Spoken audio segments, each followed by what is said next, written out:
This is the original esport racing game. This is iRacing.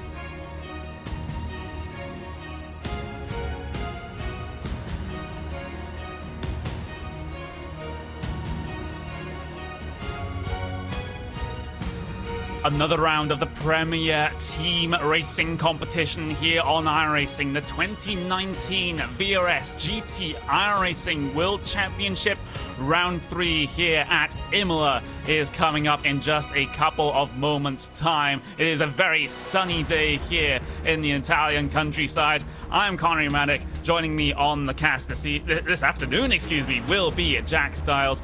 Those are the track details, the track temperatures, everything you need to know about this circuit up on your screen for you now. Jack, it's another round. We're coming up towards the halfway point of the season. Yes, today indeed does mark that halfway point into this 2019 VRS GT iRacing World Championship.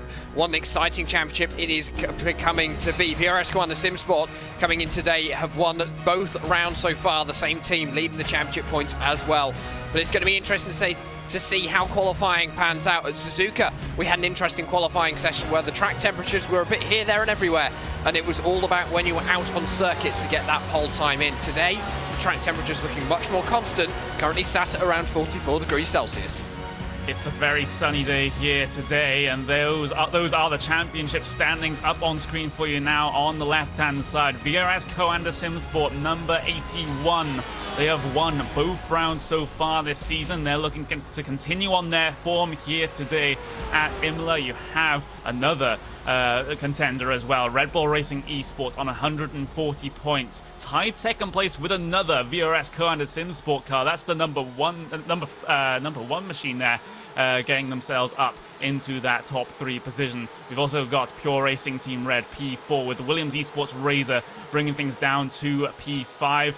Altus Esports as well on the bubble of getting themselves a good season finish here, but we've still got a couple of rounds left to sort this one out, and well, we've got qualifying for this particular round going on right now, Jack. Yeah, qualifying is currently underway. Each team has 3 laps to get that qualifying time in, 3 chances to get themselves at the front of the field, and at the moment it's currently that number 81 VRS Coanda Simsport machine which is topping the times, and that looks as though it's currently leading by about 0.2 of a second. We're currently looking at one of the Williams Esports cars. That's the Razor team with Lauren Heinrich on board, number 22 car, as he heads himself into Ravazza, and hopefully to set a quite quick lap time. Yeah, absolutely. Williams Esports Razor then, what can they do? Coming towards their qualifying time here, just heading themselves across the grid, across the line. Of course, with the start-finish line being so far down the pit straight here, it does give opportunities for last lap shenanigans perhaps, but good enough for P5 right now for Williams Esports Razor. That's currently about 0.02 of a second off of VRS Coanda Simsport number 8 car. Astral Gaming Altus Esports, though, they are coming onto a flying lap right now in their Ferrari. And this track, it is so tricky. Not so much here in qualifying here, Jack, but when it comes to the race, with how close quarters this racing is going to be, it might just be a race of attrition. I definitely think the same. I think going into turn 1 on that very first lap is going to be very interesting. The run up to the start-finish line here at Imola is a long straight, very quick as well into the Tamburello section of the course, and everyone's got to get themselves stopped for that first chicane, and it's going to be a case of who can get into that chicane first. I think it's going to be who leads the end of that first lap and has the advantage going off of the start. In the mid-pack, it could get a little bit more interesting. I probably expect a few collisions further down in the mid-pack from people who maybe aren't expecting a couple of checkups or just funny moves going into that first section of the course. Altus Esports continuing on their way towards the Variante Alta then. Maran Cholak behind the wheel of that one of two Altus Esports cars in your field here today. You have the Astro Gaming Altus Esports car, you have the Logitech G Altus Esports machine as well. But Maran Cholak, of course, ex-WTCC driver behind the wheel of that Altus Esports car, heading their way through the final couple of corners now. And no lap time set so far for this Altus Esports car. So as long as they've kept that within the track limits, they should be able to get themselves a qualifying time on the board here. But what is it going to be? And across the line they will go in just a couple of moments time, and we'll get to see where they place themselves. And it's going to be P12 for now for Maran Cholak and co. So two of the Altus Esports cars have got themselves into the top 12 in qualifying. Third position, of course, is the other Logitech G Altus Esports machine. That's Maria Moreno Machino, which we're currently looking at, obviously, on an outlap. He's going to be going for one more attempt at a quick time here today, but I think he's just keeping it slow. Switching focus to Red Bull Racing Esports. Fredrik Rasmussen on board. He's doing qualifying today as he heads himself into the Aqua Minerali section, probably one of the most famous sections on this course. You've got to be very careful actually on the exit of the second part. Turn number 10 here at Imola. Very easy to pick yourself up on 1x and invalidate your qualifying time if you run just a little bit too much curb, as he now heads into the Variante Alta. Yeah, playing with fire with the high curbs, going through Variante Alta, but that's simply what you have to do when it comes to getting a good lap time here at Imola. Fredrik Rasmussen then down towards the final two corners. Downhill braking zone can be a little bit sketchy coming through here. Careful with the track limits on the exit as well. You can't be affording to pick up a 1x here in qualifying. You'll just completely and utterly invalidate your lap. But Fredrik Rasmussen drive to the line now. And what's it going to be? I would say a top 3 would be comfortable here for Red Bull Racing Esports. And they just miss out on that. They are P4 for now. But as Rasmussen continues on his way, he will get another opportunity to try and best his lap time. But it's going to be on one lap all tyres, and tyres that have overheated from that lap alone. And I think for Fredrik Rasmussen, as you say, the tyres are going to be past their best. He's clearly going for another lap because he's still at full speed. But obviously sitting fourth, I think he's comfortable, but I'm not sure whether he'll be happy with that run. I think he would have wanted just that little bit more. Of course, only 4/10 down on what Josh Rogers was able to do in the number 81 VRS Commander Simsport machine. Josh Anderson as well in Vendaval Sim Racing Yellow, having a great run to get himself into second position. We saw him scratching at the edge of the top 10 at Suzuka just a few weeks ago. Today getting himself right up the order here at Imola in qualifying, putting that car in good position. Vendaval Sim Racing last year had a bit of a tough year, didn't get many great results, but clearly showing that they are back in the hunt this year for all the major series here on iRacing. Yeah, it's a fantastic return to form. During 2018, they had a pretty mixed bag in terms of the results they were able to manage after a good end to 2017 coming into 2018. So it's good to see them back towards the front of the field here for Vendaval Sim Racing. We've got Red Bull Racing Esports then coming towards the end of their lap. Fredrik Rasmussen, he's had another shot at getting this one right, and out at the final corner, just on the edge of the grip of the car, coming through that section. Is Red Bull Racing Esports going to start any higher than 4th place here today? Across the line they will go. They will improve. In fact, they get themselves just above Logitech G Altus Esports. They get themselves into P3 by 0.02 of a second there, Jack. But there's still another 5 minutes to go in this session. Some teams haven't even run their second quali lap yet. As Joni Tarkkanen in the number 18 VRS Commander Simsport machine, currently sitting in 9th position in the times as it stands, is out on a quick lap. So Red Bull Racing Esports clearly deciding that going early is going to be a good idea today. Get those 3 lap times in and maybe assess the situation, but maybe could fall into their downfall, especially if the track temperatures start to drop. Even if it's by a degree or 2, we could see a couple of tenths here and there in the lap times, especially for these teams in the top 12. Each tenth is going to mean everything, because the top 12 is split by 0.6 of a second. Tarkkanen just getting some practice laps out there. I say that because he's used up all 3 of his flying laps in this particular session, so just trying to seek out what the track is feeling like here for the race. And Pure Racing Team Red, though, Maximum Beneke behind the wheel of that number 72 car, the highest rated driver here in terms of iRating, of course. He is on his final flying lap here, up through Tosa, and he used that engine to try and climb up the hill all the way towards Piratella. one of the fastest sections of this racetrack. Just guide it in. And that's exactly what Maximilian Benecke has done. And then you go back down the hill towards Acqua Minerale, which is always a bit of a roller coaster because you're downhill breaking into here, and then all of a sudden the elevation change hits you when you're going back up the hill towards Variante Alta. It's a fantastic section of racetrack, and Maximilian Benecke, I feel like this is going to be at least an all-right lap here. Yeah, and I think for Pure Racing Team, especially today, it's a bit of redemption after the struggles they had at Suzuka. That Ford GT not really suiting the Japanese circuit. Of course, Pure Racing Team being the only team in this series who are running that Ford GT. But he is back out and running in 5th position. And actually, we've got a second PRT car in the top 10. Currently, the 71 is in 8th. That was Gianni Vecchio. He did that time. And something which our producer just pointing out to us today, Paul Smith, is that through the Variante Alta, Maximilian Benecke had all 4 wheels off the ground. Something very easy to do. Clearly turning that car into a bit of a flying machine. Didn't improve his lap that time. So for Maximilian Benecke, the highest he will start today is 5th position. It is, as qualifying starts to draw itself to a close. That is currently your provisional pole position sitter, Joshua Rogers, VRS Coanda SimSport number 81. And, well, that was a lap time about 0.2 of a second faster than everyone else in this field here today. Joshua Rogers, over the past couple of months, has been an absolute monster. It doesn't matter what car you put him in charge of, he just finds a way to make it go very fast indeed. And with that Coanda BMW, it seems like that theme is continuing on here. He even has a lap in hand as well, so he could potentially go faster on this lap here, Jack.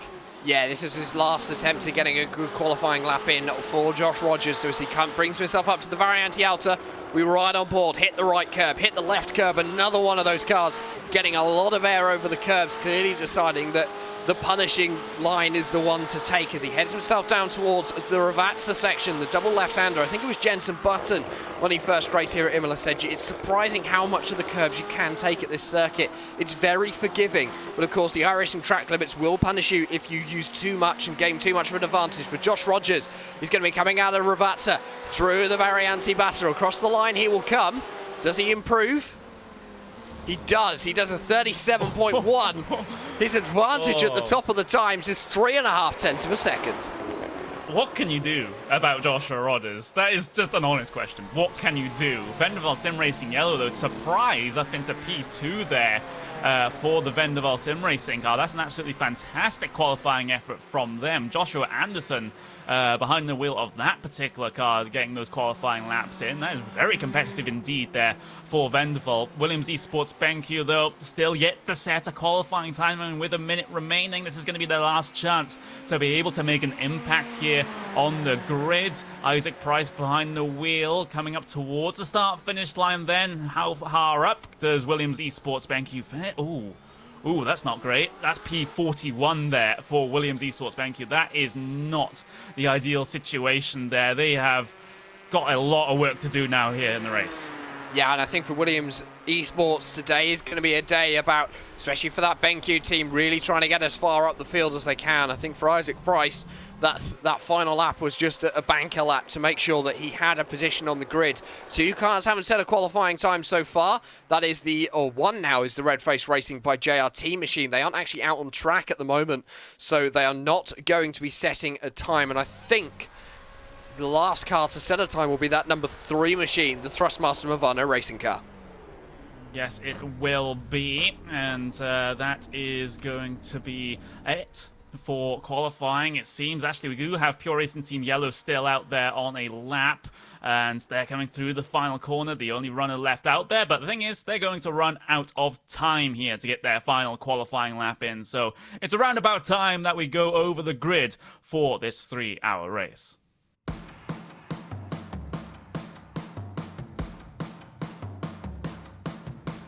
VRS Coanda SimSport will line it up on pole position by 3.5 of a second over Vendaval Sim Racing Yellow. What a lap there for Joshua Rogers. He didn't even need that last lap either. His original lap was good enough to get pole position, but he just wanted to solidify his position at the front of the field. Williams Esports Razor will line up in P3 for this afternoon's race, with Red Bull Racing Esports starting in P4.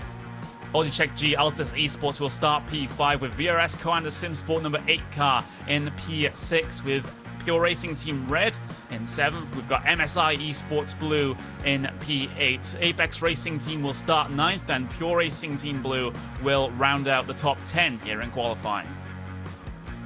VRS Coanda Simsport number 18 will line up in P11 with Vendaval Sim Racing White sharing a row with them in P12. Coanda Simsport number 1 car, that's going to be lining up in P13 here today with Burst Esports Black in P14.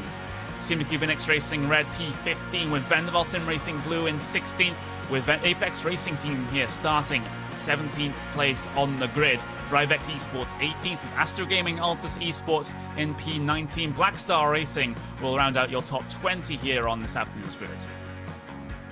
MSI Esports Yellow will start in P21 with Thrustmaster Movano Green in 22nd. We've got Pure Racing Team Yellow and Pure Racing Team Green, P23 and 24 respectively, with Dream Factory in P25. Team Redline Black, and in P26 we would have expected them to be a little bit further up the field, but a mid-pack start for them is going to be a bit of an issue. Burst Esports Redline in P27 there, so both Redline cars, or Redline associated cars, not doing too well here in qualifying. Beeler Racing Team, TX3, Williams Esports, Core Sim Racing Orange, DriveX Esports, Core Sim Racing Red, Glacier Racing North, and Zenith Esports will bring things down to P35 as the drivers get themselves rolling here. The rest of the positions further down your 46 car grid here today. It's going to be a relatively fast start here as we only have about a couple of corners to get this race started.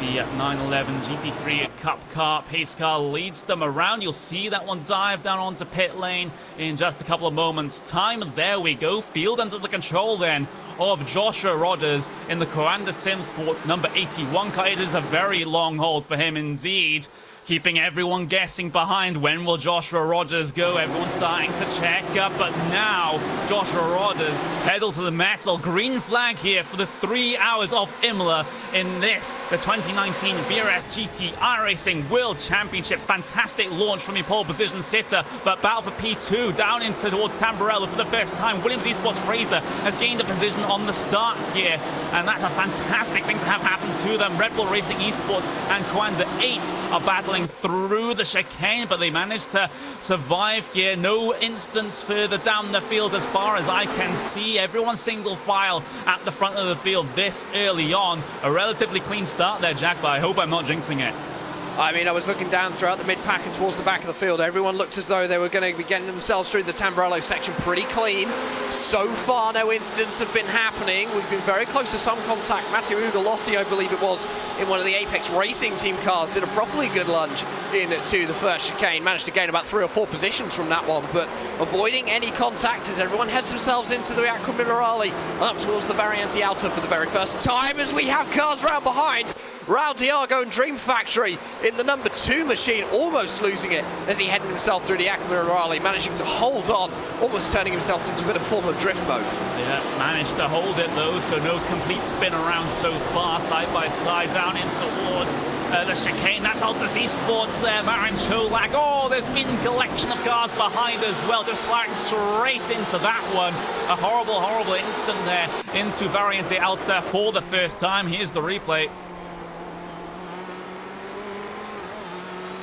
And that looks as though it's taken quite a few cars out of this race at the moment. We'll find out what happened to Marin Cholak. I wonder whether he just lost it on his own. Heading into the chicane. No!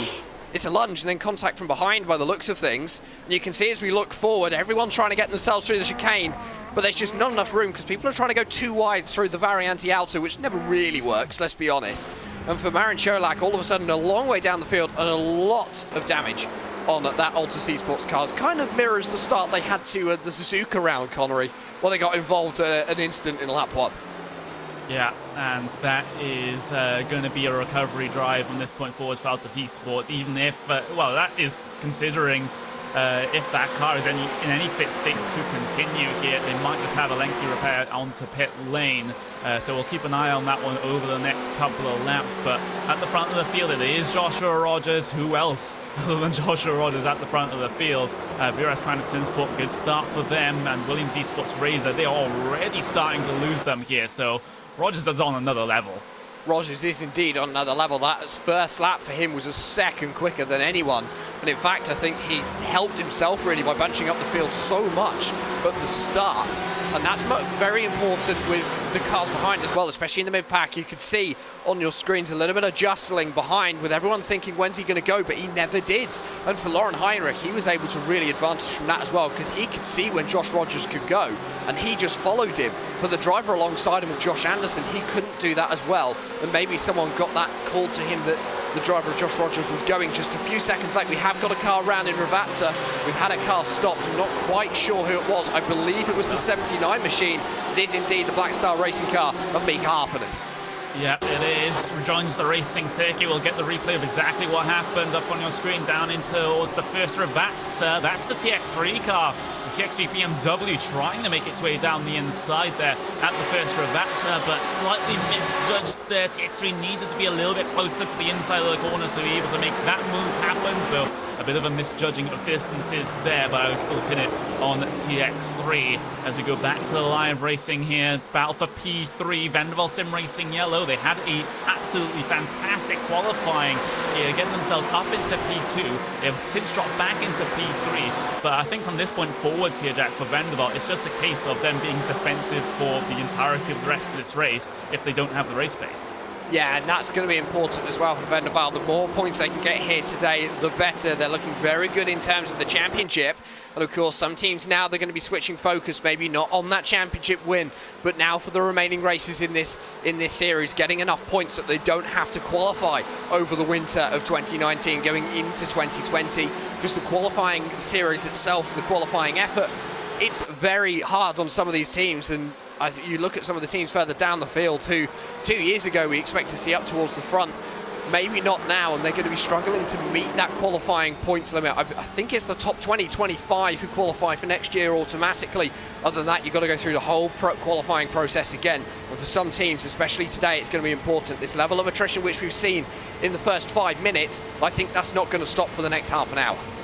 Yeah, and that qualification process into this series is very, very tough indeed. We had a couple of big names actually not make it for this season. One of those actually being Team Chimera, who weren't able to get any car into the racing here. We've had a bit of a moment further back. I think that's Burst Esports Redline getting themselves involved in a battle. We've got, that is one of the Burst Esports cars there, embroiled in a fight further back. It's sort of in your mid-pack here, stacked up behind one of the VRS kind of SimSport cars. That's Simicip Inix Racing Red involved in that one as well.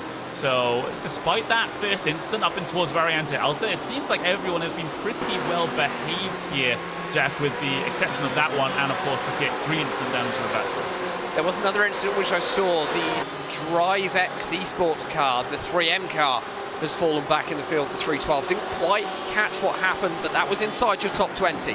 Still looking at this battle between Inex Racing and Burst Esports. I think Jack Sedgwick has managed to get his way past, but for the Burst Esports car, they want to get that position back, riding on board with that Porsche now. Of course, the RSR screaming quite literally to the edge of existence. A very loud car is this in real life. Evan Marion on board the 96. You can just see how much curb these drivers are taking through that Variante Alta. They need to be careful because they can very easily damage the car by doing that move.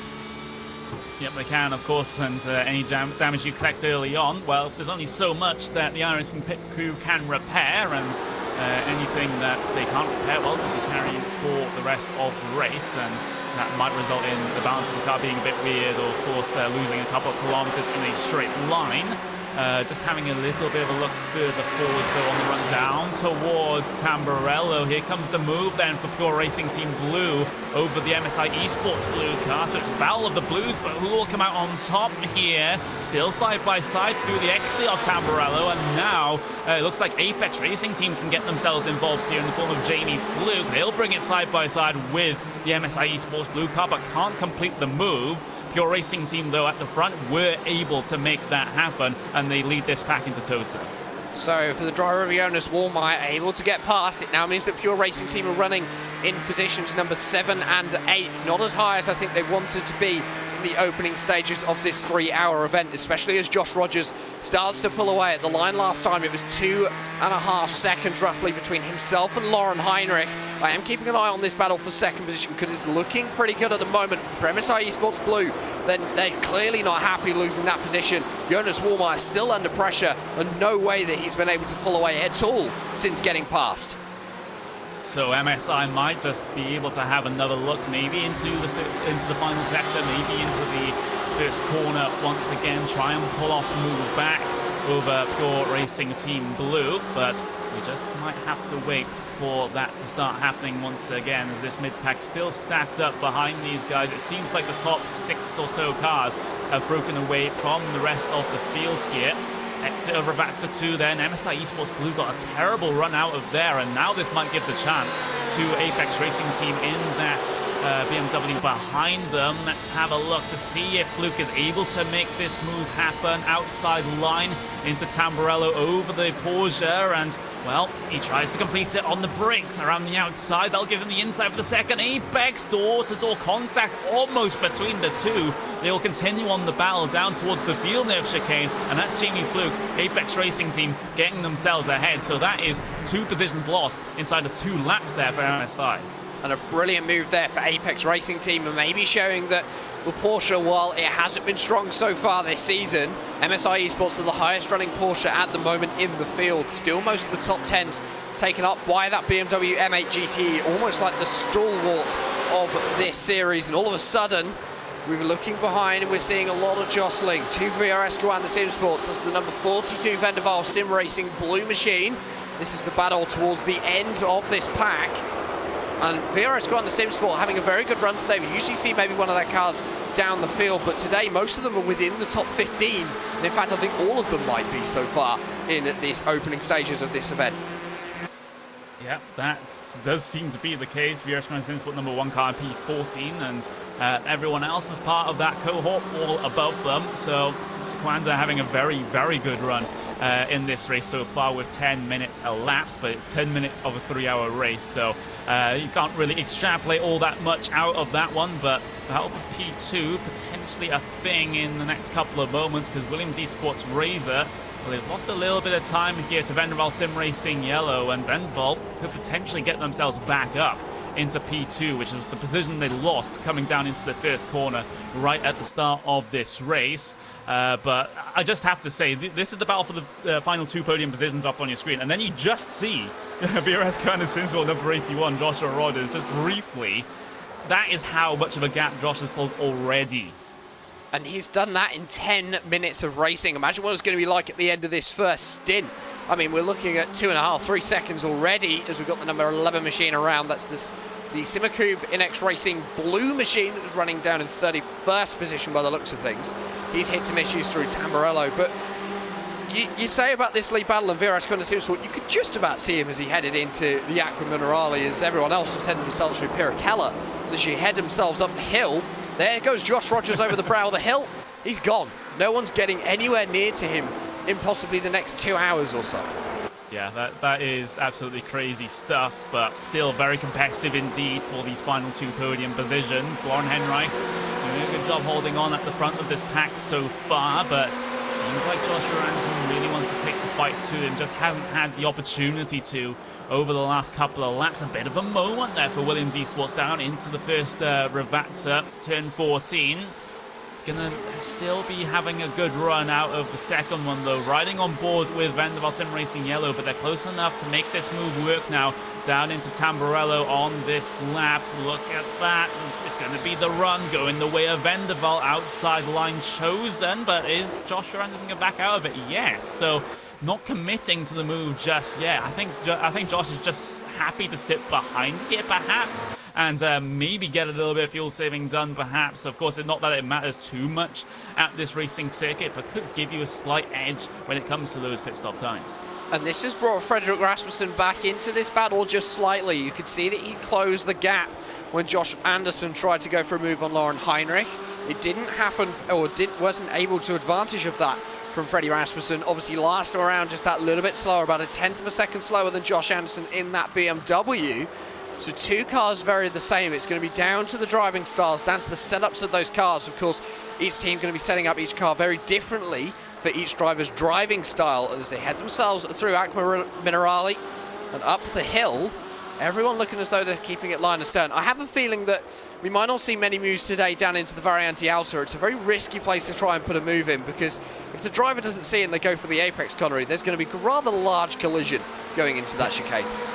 Yeah, absolutely huge. We already had one on the first lap here, so hopefully, fingers crossed, we don't have any coming through the rest of this race, but I know very much how much I'm probably jinxing that at this point. Gap at the front of the field, 4.1 seconds is Joshua Rogers and Coanda's advantage over the rest of the field right now, but that second pack still has quite a lot of potential here to get going once again. I think Vanderfall will have the run again this time into turn 1, but I think if the theme continues, they'll just back out of this one unless Joshua is looking a little bit more adventurous, but he does that late move towards the outside there, in towards Tamburello, but he doesn't commit to anything, so he's just putting the thought inside of Henrik's mind that he might, on one of these laps, actually commit on the brakes instead of backing out all the time. It's almost like he's pulling a dummy on multiple laps as to whether he's going to be pulling off a move or not, as everyone runs very wide coming out of the Villeneuve chicane. And Freddie Rasmussen now really closing up the gap, and I think Josh Anderson might be hurting himself. We can see that he's gaining on Lauren Heinrich, but maybe also just pulling out those moves to try and gap himself from Frederick Rasmussen. Because if he sits in behind Lauren Heinrich and just lifts off the power just that little bit, even if it's 1-2% off the throttle, Freddie Rasmussen is going to be all over him and going for a move. We know that Rasmussen is a very quick and capable driver and someone who isn't scared of putting the nose down the inside and trying to make a move happen, and in some cases forcing that gap open to make a move. Yeah, let's see what Freddie does here.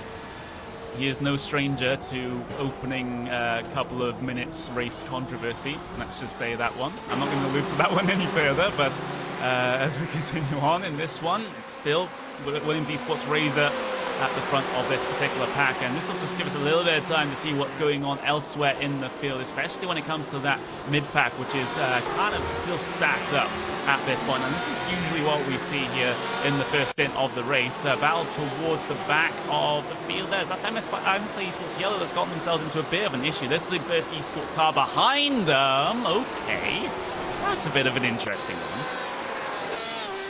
Not quite sure what happened there. Riding on board with the Gym Racing yellow machine by the looks of things. This is the number 77. There we go. Let's ride on board on the back of MSI Esports Yellow. Oh, that was just the slightest of nudges. It was a slight nudge, but... it was probably a little bit too much, if I'm honest. And for the Burst Esports driver, he could quite clearly see that the MSI Esports car would maybe slow out the corner. Should have lifted out. Usually, if you hit someone from behind, it is your fault. There's no other way of really putting it, but that's a very strange incident. The Arnco already claiming another driver here at Imola. Yeah, that's a bit of a weird one. I would have thought the car behind would have had a mountain of time to be able to react to the slow car coming out of Aqua Minerale, but it seems not to be the case there in terms of that particular incident. So that's one that will definitely be investigated after this race if the trends over the course of the season have been anything to go by. Looking at the battle just outside of the top 10 though, a couple of VRS kind of Simsport cars involved in this one. We have Vendeval, 2 Vendeval cars involved as well, so it's basically Coanda versus Vendeval in this particular pack, and Vendeval right now currently more towards the front of it than Coanda. You can see Joni Takkonen involved. We've got Max Esselstyn as well. And if you're wondering, who's Max Esselstyn? It's Robin Esselstyn. He changed his name. That I did not know had happened. So I did wonder whether that was Robin Esselstyn. But for obviously not quite sure what the is that an actual depot name change, or is it just iRacing? Because he always used to race under his dad's name, I think, and now he's finally got himself to change it. Yeah, no, that makes sense. Okay, so for Max Esselstyn, heading himself down, riding on board still with Joni Takkonen, he's doing a good job, and I think for VRS Commander Simsport, being in a Vendeval sandwich might unsettle them just a little bit, maybe not want to put a move just in case the car behind tries to do anything. But I think at the moment, especially for Joni Takkonen, just sitting in the slipstream, saving a little bit of fuel over the course of these laps will help considerably as then he is able to run that either that little bit longer on this stint or have a slightly quicker pit stop. Yeah, he will.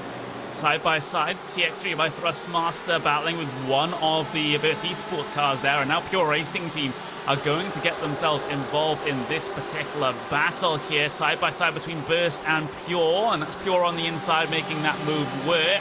But the thing is, Burst Esports looking to work their way back here down in towards Aqua Minerale, but the thing is, this isn't really the best of overtaking opportunities at all. I think that's a little bit of an understatement from me.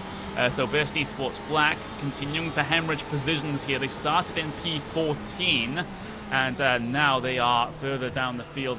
Well, quite a bit further down the field. They've lost 6 positions on their starting position here, have Burst Esports Black. So they have a lot of work to do if they want to recover from this horrendous first 20 minutes or so.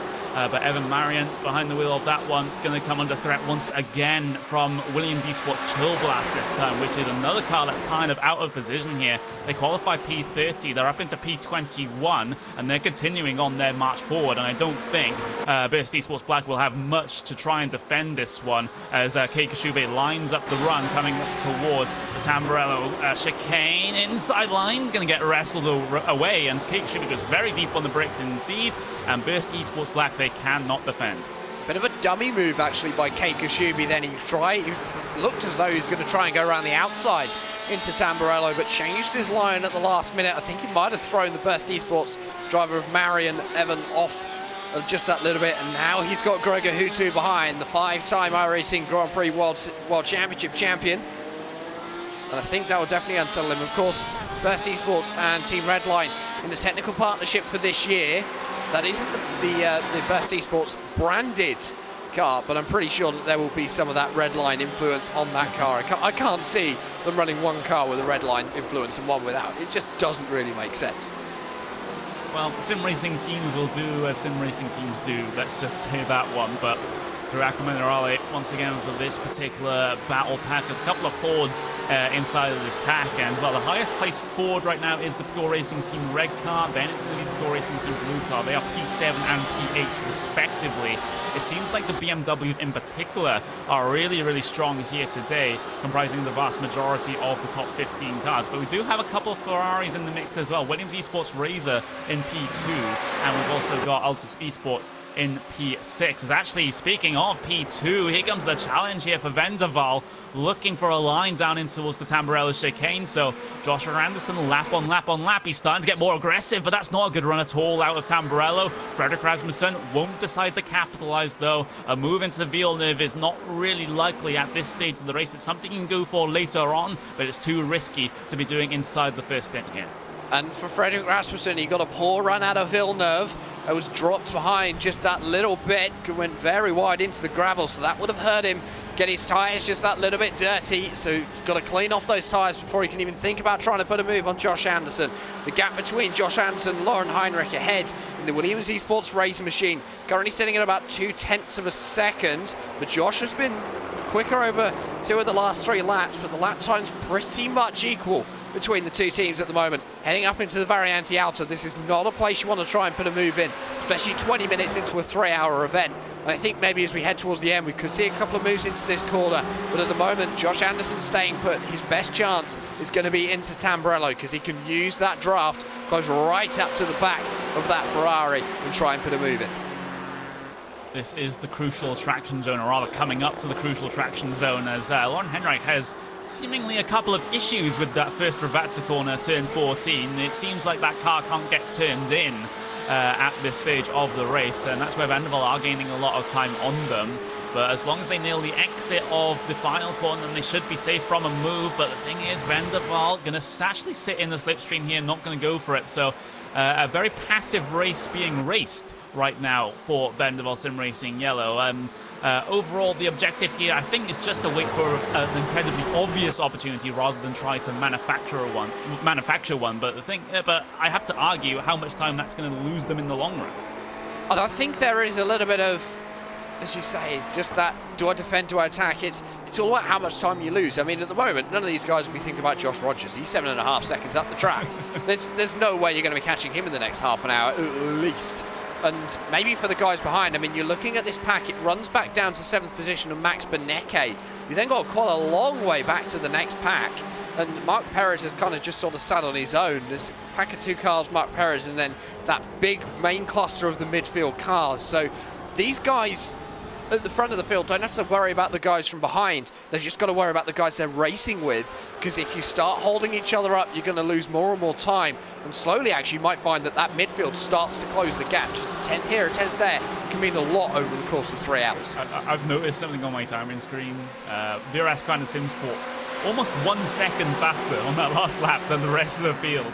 That is absolutely crazy stuff, and that I don't know how anyone can get anywhere close to them over the next couple of hours. That is going to be a pretty special effort from one of the teams out here today. You can see the lap time deltas up on your screen, but here comes the move perhaps, and maybe this time it might actually happen here for Joshua Anderson. Nope. He's just going to deny me. That is just unfortunate. He will force the Ferrari to be defensive down into Tamburello, but that was one of the more obvious opportunities that Joshua Anderson has had over the last couple of laps. I'm wondering why he just didn't go for it, because it seemed like he had a huge overspeed. Yeah, as you said, the overspeed was massive. He could have easily got that pass done, but decided not to. I think maybe he should have gone for it, because it meant that Freddie Rasmussen could close the gap again. He dropped behind just by a few tenths, but he's now right back up to the tailpipe of the number 51. And I think that's going to be important, because this toing and froing with Freddie Rasmussen, at some point he's going to get bored. At some point he's going to get frustrated and stick that nose down the inside, force a gap open. Might see an incident, you never know. Anything could happen in motor racing. It's such an open, unpredictable sport at times. As they head themselves down into Aqua Minerale, still running line astern, but you can see now that Freddie Rasmussen back in this battle. I think Williams Esports Racer are trying their best to make me seem like David Croft with hyping up every battle that ends up not happening. I think that's the objective that they have here. It's an unfortunate one, but Joshua Anderson gonna be still in the middle of this train, and as soon as we bring the cameras away from this, he's probably gonna make the move, let's face it, but let's just do it anyway, as we have the battle for P12. So just outside the top 10, Vendaval Sim Racing White, so a Vendaval car involved in this one. We've also got VRS Commander SimSport and another Vendaval machine as well. So Joni Taikkonen still in the Vendaval sandwich, and he can't make the move just yet in towards the first revet. So got very close to the rear bumper of the BMW ahead of him, but simply wasn't able to make the move and had a bit of a compromised line coming through those final 2 corners, and now he's under threat from Max Esterson. Vendaval Sim Racing Blue move towards the outside, perhaps teaching Joshua Anderson how to do things. This is how you make a pass, perhaps, in towards the Tamburello Chicane. Late braking on the outside for Esterson. Oh, he gets tagged around, and somehow he holds it together with the help of the Coanda car that put him into the same situation in the first place. So Esterson has a little bit of damage as a result of that. Lost a couple of positions, but he's trying to gain them back actively straight after the incident down the inside of the Coanda 1 car, and that actually results in the Coanda car losing another position on top of that. And the number 1 looks to be having himself a slow down penalty. There was some contact between Jack Sedgwick and another VRS Commander SimSport car. I believe that was indeed the number 1 of Pasturgis. The replay you've just seen on your screen, and a very late rejoin from Pasturgis there, looking back towards the Vendaval Sim Racing car. It was a late lunge on the brakes, and Jack Sedgwick just followed him through. The door was open, and when the door is open as a racing driver, you just go for it. You do not worry about whether that door is going to close, because if it does, you know that there's going to be something seriously wrong. And I think for VRS Commander SimSport, they've just lost a lot of time. Yes, they have a bit of a moment there in the bottom end, just outside the top 10. But everyone seems to survive. No retirement as a result of that little fracas here with 25 minutes in this race done. Pure Racing Team Green, Burst Esports Black, pretty close here, down into the final sector. Pure Racing Team, you see the body language of that car, trying to sense for maybe an opportunity down into there, but not going to commit to anything just yet. Just size up that run through the final corner and get your launch correct, and then you can go for the move into Tamburello, and this is going to be the opportunity now for Pure Racing Team Green, unless they are in some form of fuel-saving mode here, strategy, whatever you want to call it. Looking for the move there, and around the outside, it's a late move there for Pure Racing Team. On the brakes into Tamburello. Is this one going to result in contact? Not this time. It gets very, very close indeed, coming through the apexes, but that's going to be Burst Esports staying ahead for now. And of course that 4GT, a very slick car, not too much of an aerodynamic disadvantage as that one. It's not a very tall car. I mean, I'm not a very tall person, but that only comes up to about my waist. And compared to the Porsche, which is a very tall car, two very different designs, in a straight line, that 4GT is going to be very quick through the end, not much resistance. Well, I think for Burst Esports, a very good job at defending. Patrick Heinrich was looking very competitive heading into Tamburello, but of course no move able to come of it. A little bit of damage to the front end of that Burst car as well is going to be affecting things somewhat. In towards the middle of the first stint here, so it's going to be a while before these guys head their way down onto pit lane for their first set of stops. That's another Burst Esports car in the pack, just having a look. Oh, look at that launch over the curve that the front Burst Esports car had. And that might just compromise them now at this point, because Pure Racing Team got a very good run out of the chicane. Looking for the inside, perhaps outside into Ravazza. Going to be all lines covered off there by Burst Esports, but it seems like Pure have a ton of pace right now, but they can't make this pass happen just yet. It's a slight run advantage going the way of the Burst Esports car that time out of the final corner, but is this 4GT going to be able to make this pass this time around? And he is gaining just slightly, looking to the outside. I'm pretty sure it's Patrick Heinrich. He is indeed, as he heads himself down into Tamburello, trying to go around the outside in the 73. It's going to get very tight, a lot of curve for Burst Esports Black, and that's going to pick himself up some damage on the Pure Racing Team green car. A lot of front-end damage. The Burst Esports red line car tumbling back through the field. One of the core cars is making his way through, and I believe that's another one waiting. So there could have been some contact, and I believe there was, because there's no way that a curb could cause that much damage to the front end of that 4GT. Yeah, let's have, well, this is just after that launch over the curb. Burst Esports Black trying to defend down into Ravazza, covering off all lines. Good defensive driving down into the final sector, keeping that 4GT behind the Porsche, but it's going to be this move happening for Pure Racing Team, trying to get themselves ahead, but again, they just simply weren't able to manage it, and now they're actually on the live pictures at least, starting to come under threat from Core Sim Racing Orange, who have steadily been making their way back up from the back of the field. We'll see that attempted move once again outside. Pure Racing Team not able to complete it, and then they just get caught up with everything else behind, causing 2x2, but more importantly, they survive despite the little bit of damage that they have. Yeah, and I think that damage is going to be very important for the rest of this race, because it's going to take that little bit of aero out of the car. Some rear damage as well. The rear wing, in fact, is at a slight angle. Now, this is one of the things, as you said earlier, Connery, there is some things which the iRacing pit crew doesn't prepare on these GT machines. One of those is the rear wing, and you can just see how much better in a straight line that Core Sim Racing BMW is. Just showing that having that little bit of aero damage is very hurtful. Even if it's 1 or 2 kilometers an hour, it means everything on that start-finish straight here at Imola.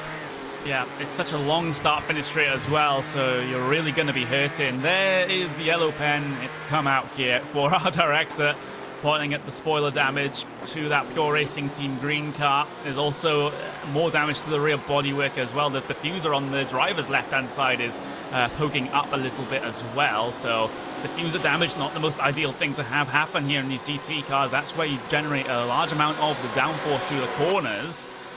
So it's going to be a world of hit from this point forwards for Pure Racing Team Green, but they're still holding station, still solidly mid-pack, and if they finish in this position at the end of the race, I think they'd still be happy. Yeah, especially with sort of that damage, as you say. It's a position now which they want to defend. They probably know they won't get any further up the field because they know that they don't have the pace compared to the guys ahead. But especially where they're sat now, you can just see the train of cars behind. It's just like line abreast at the moment. It's almost like everyone just queuing to get themselves into a shop, or queuing at a supermarket line to go and pay. It's incredible to see how much these cars haven't actually panned out over the last half an hour since the green flag dropped at the start of this race. Yeah, it seems to be. I did see a couple of comments come up, and people seemingly think this is Train Simulator 2019 or something, because there are many trains of backs of cars out there here, and well, the battle for P2 is one of them. The battle that we were watching briefly was one of them as well, as Red Bull Racing Esports still third in line in this battle for P2 here, and I think if the overall theme from the past 20 minutes or so is anything to go by, then at least in this first stint, the moves are very, very unlikely to happen here for position. Yeah, those moves, as you just said, not much happening. I've been keeping my eye on it as we've been looking a little bit further down the field. Josh Anderson has looked a couple of times. He's looked racy a couple of times, but nothing's really come of it. And you can see behind how much the Logitech G Altus Esports and the Pure Racing Team Red machines have closed up. This is what I was talking about 5-10 minutes ago, is that it's going to allow people behind to slowly close that gap, and it's already happened. It's brought 2 more cars into this battle, and it's about to get a lot more exciting. Yeah, maybe, just maybe, it'll be the spice that we need to try and get some on-track action going on here. Across the line to start lap number 21 for these guys, and that's estimated about 90 laps remaining in this race. It's going to be plus or minus 1 or 2 depending on how the pit stops turn out, but Vendaval, again, just teasing with us, teasing with the Williams Esports Racing car down into turn 1, and I would have to say, with Fredrik Rasmussen being third in line in this pack and Mitchell de Jong being a little bit further back as well, how long do they want to wait and have to try to bet on Vendaval Sim Racing making this move? Because arguably I think those guys are losing more time currently than what Vendaval is losing under their normal race pace. I think Mitchell de Jong especially will be quite sensible. The same with Maximilian Benecke. They'll both be able to assess the situation and know that if they need to do anything, then they will just go and do it. There's no way of stopping them at that point. But if they feel that as though they're not losing that much time sat behind these guys battling ahead, then they have no need to put in a move, no need to risk that car and any potential damage that could come of it, or even, in worst case scenario, a non-finish here today. That's going to really hurt their championship and essentially take them out the running to be the champions, because we have one non-finish in this series. It's only 6 rounds long. You're instantly on the back foot. Yeah, and with some of these battles, especially the P2 one, where we have a Ferrari right at the front of the field, the Ferraris tend to be pretty wicked in a straight line, and the straight line speed is what you need to size up and move down into turn 1, and you can see another concentrated battle pack here. One of the Simicube NX Racing cars involved in this one battle, just towards the bottom end of the top 10, just outside it as well, and these guys, I had to wonder what the strategy is for the cars a little bit further back in the pack. Maybe it's just a case of, okay, we can just go a little bit easier here, just get ourselves good on the fuel numbers. They're good by default thanks to the size of the fuel tanks here in these GTE cars, but it's the pit stop time that they're looking for. If they can take a little bit less fuel, then that will pay absolute dividends when it comes to those spots. And of course, also tyre strategy is going to be important today. The hot temperatures out on track, currently sitting at about 42 degrees Celsius, is probably going to mean that we're going to see single stints from these teams on these tyres. Double stinting a set of tyres today probably is going to hurt your race more than help you, and that is going to be important. And of course, ladies and gentlemen, while you are watching, you can keep up with everyone on the circuit over at RaceSpot TV live timing. Head yourselves over to RaceSpot TV /timing. You can track all of your favourite teams and drivers for the course of today's event. Yes, you can. RaceSpot.tv /timing is the link to go to for that one. And, well, if there are teams a little bit further down the field that you do want to keep track of, maybe some of your friends are running in it, maybe some drivers that you follow on Twitter are also involved in this race, then you can just track their progress throughout using that particular link. And, well, we're 2 hours and 23 minutes left to go in this one. Still a long while before that checkered flag gets out on the racing circuit. And Simicube NX Racing still trying to work their way through this pack, but everything seems to be unsuccessful. Because usually we have some pretty complex setups here for commentators and producers, of course, to see what's going on so we can direct our attention to any point on the racetrack. Actually, just as I say that, they decide to go side by side. That is absolutely fantastic. So, VRS Commander Simsport and the car of the Vendaval Sim Racing team going to head their way side by side down towards Tamburello. There's the NX car getting himself involved as well. So just as I was about to go into a discussion, they decide to go 2 by 2 down into the Tamburello Chicane for the 23rd time in this event. There's a door-to-door contact there at the front of the train. 2 cars had to take themselves to the gravel, and that is a bit of a moment, and that is why many drivers have been backing out of the moves down into the chicane. There was some very heavy contact for Joni Tarkkanen. He's headed himself a long way back into the field. The same has happened for Dakota Fripp riding on board. You can see just how much those drivers, I believe it might have been the VRS car and the SimSport car, got very loose on the brakes. We're going to have another look looking back. You can see the 2x2 formation that they were running as they headed up to Tamburello that time. As we go to the helicopter camera, was there a touch from behind, or was it just a loose brake moment? I think it was just a loose brake moment. Everyone just then goes flooding past those two drivers. Dakota Fripp rejoined the circuit, but I think had to serve a slowdown penalty there, Connery, and that's why he fell right to the back of this pack. Oh, it's such a dangerous place to do it as well, with the amount of traffic heading their way up on him. We've seen so many incidents over at least my time commentating on the iRacing service where someone's had to take a slowdown penalty, and it's just caused a huge altercation behind them as drivers notice the situation and have to react.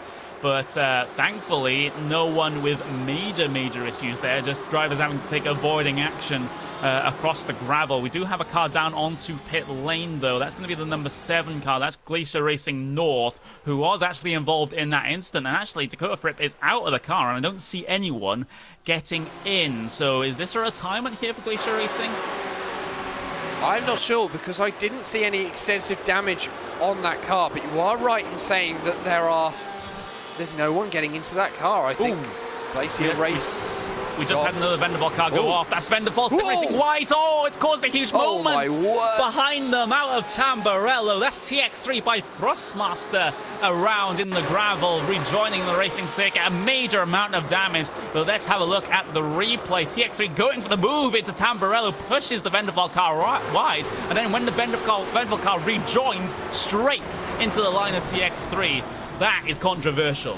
That is very controversial. It was straight into the line of the TX3 car, the Pure Racing team car behind. That was the yellow machine. The number 74 of Dennis Grabowski had nowhere to go, so they've also picked up some damage from that. It is day over for TX3 by Thrustmaster Blue, the driver of Arthur LeHook, deciding that the pit lane is the best destination for the 333 machine. Maybe a little bit of impatience is settling in. We've had about half an hour of the Train Simulator 2019 shenanigans, but some drivers are deciding, well, maybe it's my time now later on in this stint to try and make some moves, and it has caused a couple of incidents that we've seen over the past couple of minutes. Venderval Sim Racing Yellow Low not going to be making the move over the Williams Esports Razor car once again down into turn 1, so this has been a thing for the past 40 minutes between these two, so it doesn't look like anything's going to change between them. Red Bull Racing Esports, and they're just sitting in a position where if these two cars do get in a tangle, then they can pick up the pieces, but Venderval now starting to be a little bit more aggressive through Villeneuve, and they've made a mistake there, and now Red Bull Racing Esports can capitalize. They've been waiting for so long to make that move happen, and Red Bull Racing Esports are through. And now the question is here, Jack, is will they take the challenge to Williams? I think they will, and Mitchell de Jong is now looking to go up the inside. We've got a replay riding on board with Freddie Rasmussen. You can see Josh Anderson took a lot of curb on that right-hand side. It span him out to the left-hand side of the track, and there was nothing that he could do. He was just a passenger at that point in trying to get back as much time as possible. He's managed to hold off Mitchell de Jong sitting behind him. Well, I don't know how much longer that's going to last. But Freddie Rasmussen now, all eyes are going to go forward towards that Williams Esports Razor machine to try and get second position and potentially start the hunt for Josh Rogers in first. Yeah, it's going to be a huge task, though, because the gap from P1 to P2 stands at about 13.5 seconds right now. And when you consider we've only had about 40 minutes of racing here, then that is an absolutely huge gap, even in endurance terms. So that is going to be a huge task to try and make happen. But the thing is, for Red Bull, they still have that Williams Esports card to negotiate, and that Williams Esports machine, it's been very quick in a straight line by virtue of being one of the only Ferraris in this field, and is able to defend these sorts of moves coming down in towards turn 1. But I think Fred Rasmussen here will be a lot more aggressive than what Anderson was able to do down into there. Oh, 100%. Freddie Rasmussen is an extremely aggressive driver. We see that in every series that he enters and competes in, and that is what makes him who he is, and is so attractive to some teams, as he is so aggressive. As we look behind, there's moves going on. The number 8 VRS car on the SimSport machine, Mitchell de Jong, he's having to defend from the Legitech G Ultra C Sports car, and from Pure Racing Team Red, And it looks as though Mitchell de Jong so far, as we rode on board with the driver of Maximilian Benecke in the number 72 machine, was able to hold them off. But it was getting very close, looking like we may have had some contact as we head into Villeneuve that time. But it wasn't to be. Maximilian Benecke still in P7 after starting in that exact same place. So Pure Racing Team Red yet to make moves so far this event. And coming into this entire series, you would have thought they would have been one of the front runners, but they have had a pretty horrible time of it throughout the season so far. They haven't really got the best of results at all behind the wheel of that number 72 car. And that is going to be, well, they had a decent first round, but at round 2 at Suzuka, they only managed to get a P8. So for a team that I would have said would be finishing consistent top 5s at least coming into the season, it's been a pretty shaky one. Yeah, and it's one of those things, I think whether that decision to go with the Ford GT might have influenced, especially the run at Suzuka, that might have influenced them getting the 8th position, because that Ford definitely didn't look as strong. Today here, it's not looking that great for Max Benecke. We know he's a quick driver, we know he's very capable. It's in a question of the car isn't quite up to the pace of everyone else, and they are struggling somewhat with that machine. Of course, PRT, as I mentioned earlier, the only team to go with that Ford. It's a very different decision, I think.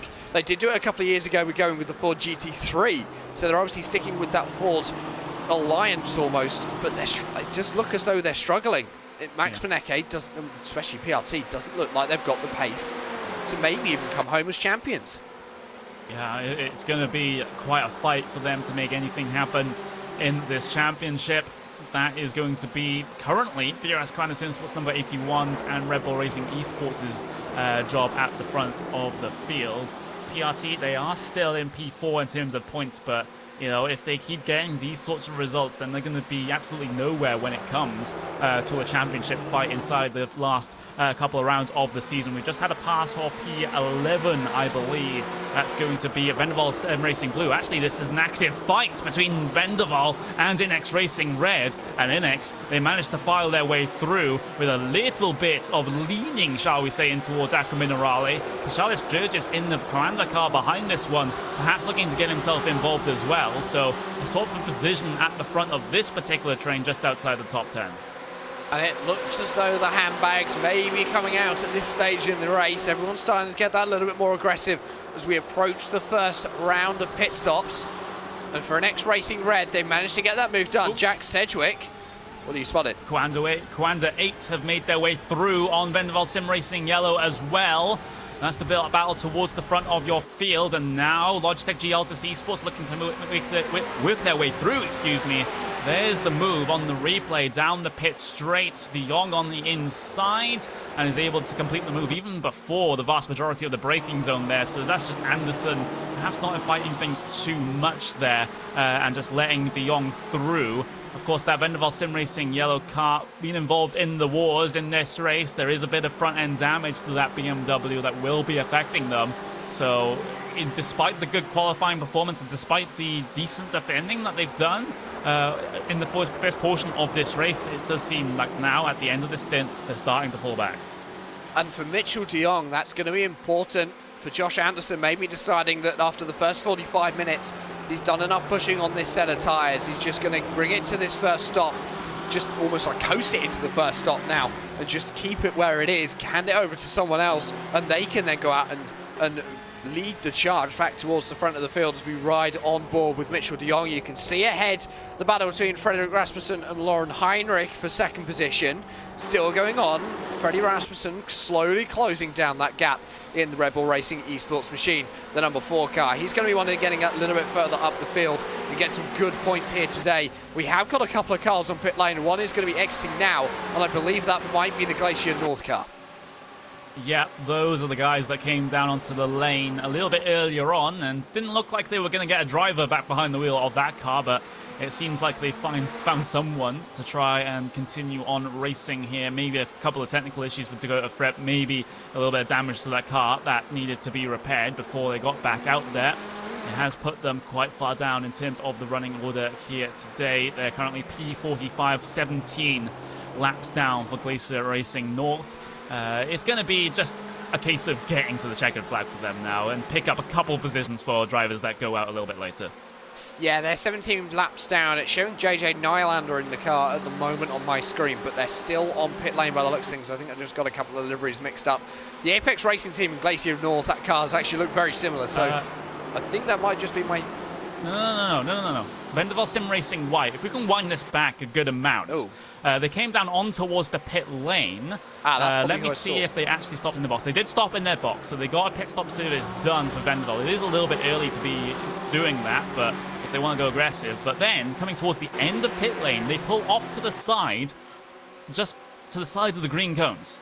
I have no idea how to explain this one. Hopefully, if we can get a view of that, then we can just show the example for you. But Hayden Burns, behind the wheel of the Vendaval Sim Racing White car, has just lost a ton of time and positions as a result of that one.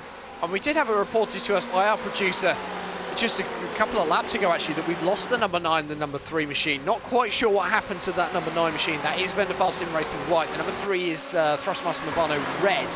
That had Dion Fiallo on board at the time, and it looks as though Dion hit some technical issues, so that is why the Thrustmaster Movano car has dropped out of the race. However, Vendaval Sim Racing White is a mystery, and if someone can tell us what happened, we will be very, very grateful. Yeah, that's a little bit of a strange one. We've been keeping the cameras focused on this battle for P2, though. Williams Esports Razor versus Red Bull Racing Esports. The run starting to stall out here, perhaps, for Red Bull Racing Esports, but they'll continue on their way.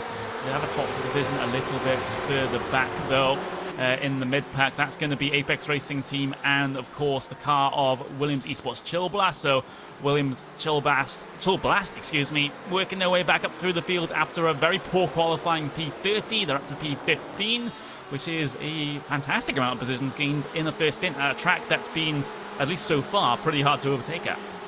Yeah, of course, obviously, usually Imola famous for being a very, as you say, a very difficult circuit to overtake on, but some drivers making it look like easy clockwork here today, and I think that's going to be important going forward. And you think of some of the names that we've got that could potentially come up in this series, and one thing that is bugging me that hasn't actually happened so far this season is that number 81 machine has got Martin Kronke registered to that team, and he hasn't driven a race yet.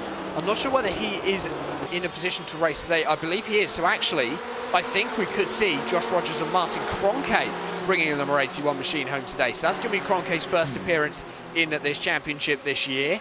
There's also some other drivers on here which I think could be interesting as we head forward. The Williams Esports Razor, that number 22 team, has got some very quick drivers on board. Of course, obviously, Lauren Heinrich currently at the wheel, but they could take out of their driver pool Niels Koch, Andre Butcher, or Moritz Lohner, 3 extremely quick Germans who could very easily make a big impact in this race today.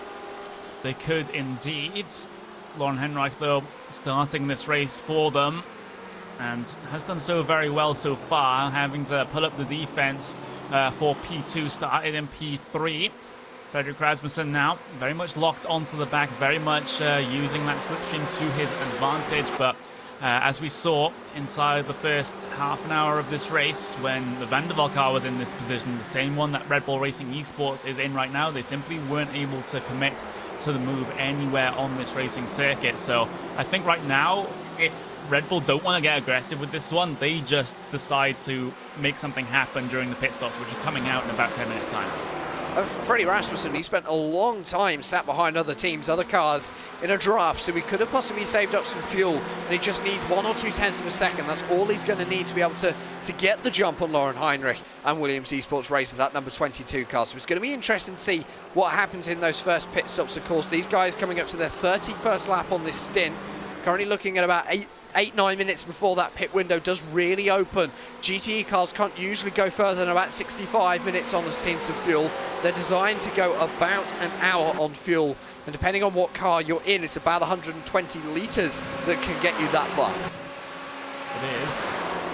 Down into Tamburello, no moves for Fredrik Rasmussen, staying patient behind. And all credit where credit is due, though, because Lauren Heinrich has been in this position for, well, since the start of the race, after he got that position gained coming into turn 1 for the first time. He's had Vendaval in his wing mirrors, he's had Red Bull Racing Esports in his mirrors, but he's been relatively solid here at the front of this train and hasn't made all that many mistakes that could so easily give away multiple positions, but he's been very, very strong, and that is an admirable thing.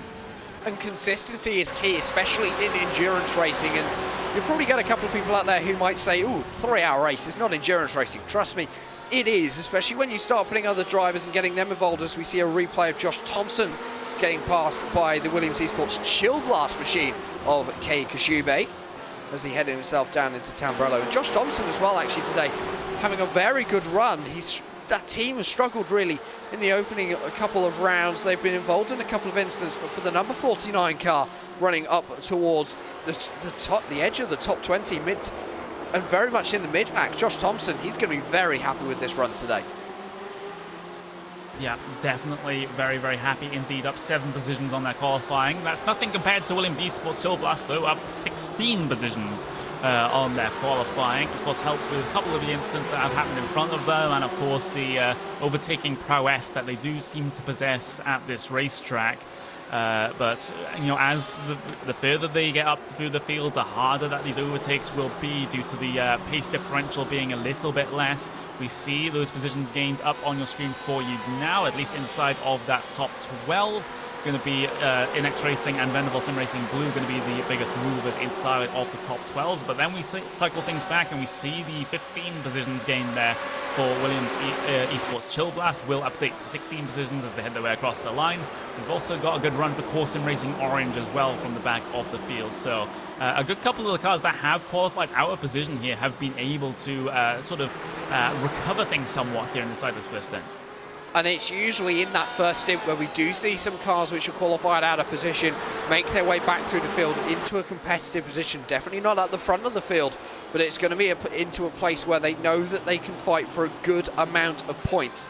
And the amount of points that are available in this series is quite clear, down to the fact that only 2 teams have not been able to score a single point so far this season. Everyone but 2 teams have got points on the scoreboard towards the championship, most of them below about 30th position. It's just a few here and there, but it's all going to be important to come at those later races where it could mean 1 or 2 points is the difference between qualifying for 2020 and not qualifying at all. Yeah, it gives all the teams still something to race for if they can't win the championship. They can win maybe the minor bit surprise money here and there, but the main objective, especially for the mid-pack teams, is to make sure that you qualify into the next season automatically, rather than have to go through that qualifying process, which I've already described as pretty frantic and pretty competitive as well, with multiple top teams trying to get their cars and their teams through that particular process. So there are some teams that unfortunately do fall by the wayside in that sort of situation. But with coming up to 2 hours to go here, we will see the first set of properly scheduled stops in just a couple of laps time. You can just see the flashing of the lights there from, I believe that was Pasalis Jurgis back in this pack. So maybe Pash getting a little bit impatient here. That's what we usually see that's what we usually mean when we see those flashing lights come out on these GT cars. Well, flashing lights, especially in endurance racing and GT racing, are usually a universal sign for I'm coming through, get out of my way. So Pasalis Jurg is clearly feeling that he's being held up behind that number 42 Vendaval Sim Racing Blue machine of Max Esterson and wanting to get himself through. Currently sitting in 13th position and just outside the top 10 for VRS Simsport, a very strong day, but he's going to want to try and get himself a little bit further up, a few more points, and he can see ahead that number 10 machine of Jack Sedgwick. That is 11th position. 10th position actually from these guys is about 4 seconds up the road, and that's Mark Perez in the MSI Esports Blue car. It is, and so, well, Kei Kashube getting himself involved in this pack, of course, that car that we have been talking about on multiple occasions from the back of the field, looking to get a sniff of being inside the top 10 here. They will be P11 if they manage to get all these guys in front of them dealt with, and that would be an absolutely brilliant recovery from Kei Kashube and Williams Esports Chill Blast. But you know, with that Ferrari, they've been faster where it matters the most, and that is going to be in the straight line down into turn 1, but things get a little bit more challenging here from this point forwards with the sheer amount of cars ahead of them and the fact that they have the draft as well. with the face differential from just being flat out faster teams. So I think that progress will be stunted a little bit more here, but Williams Esports always finds some way to surprise me. Yeah, and I think the Williams team in general, both on the esports side and in the real world side of motorsports, they always manage to pull on a little bit of a surprise. Both positive and negative. Maybe not this year so much, but I think for Williams Esports especially, they're still young when it comes to sim racing teams. They're about 12 months old, I think now, Connery. You'll probably be able to correct me. They're about a year old, and compared to some of the teams out here, of course, obviously VRS Coanda Simsport, they're only about 3 or 4 years old now, but they born out of another team. Pure Racing team have been around for ages. So Vendaval Sim Racing, Red Bull Racing Esports being born out of G2 Esports, the team that ran last year with the Fernando Alonso backing behind it. And there's a lot of new teams coming through the wayside, but actually growing out of older teams, which have maybe disbanded or have been taken over by these new institutions. Ooh, Red Bull are in. And Red Bull are indeed on pit lane. Freddie Rasmussen being the first of the drivers in the top 20, deciding that pit lane is a good place to be. So a little bit of an opposite strategy to what they decided to pull off in the first stint of the last round at Suzuka. They'll decide to come in early rather than the very, very lightest here in this situation, getting themselves stopped in their pit box. And now the issue here for Freddie Rasmussen and Red Bull is if they do the tire stop or not. We have a replay up on screen for you now of a move from Altus Esports on Vendaval down into turn 1, and that's again a Ferrari making the move into turn 1, and that's where they've been able to make up all those positions thanks to the straight line speed. We also had the car of what I believe is the Williams Jim White car come down in. There's another Altus Esports car also parked on the lane as well. Fredrik Rasmussen currently about 32 seconds on his stop, and going up on the jacks means he is taking those tires. And that doesn't surprise me, that these guys will be taking tyres, and we're seeing more and more cars now heading themselves down onto the pit lane. In the background you can see Marin Cholak in the 83. That was the Altus Esports car that had the incident on the first lap. Jake Sturgios looks as though he has entered himself onto pit lane as well. Whether that's him getting into the car, I'm not sure. So for Red Bull Racing Esports, they're sticking with Freddie Rasmussen in the car. He's back out of the way, 59.7 second pit stop, but a very long pit lane here at Imola, to the point where Josh Rogers has already gone past and put a lap on Fredrik Rasmussen. That's how long it takes to get a pit service done here.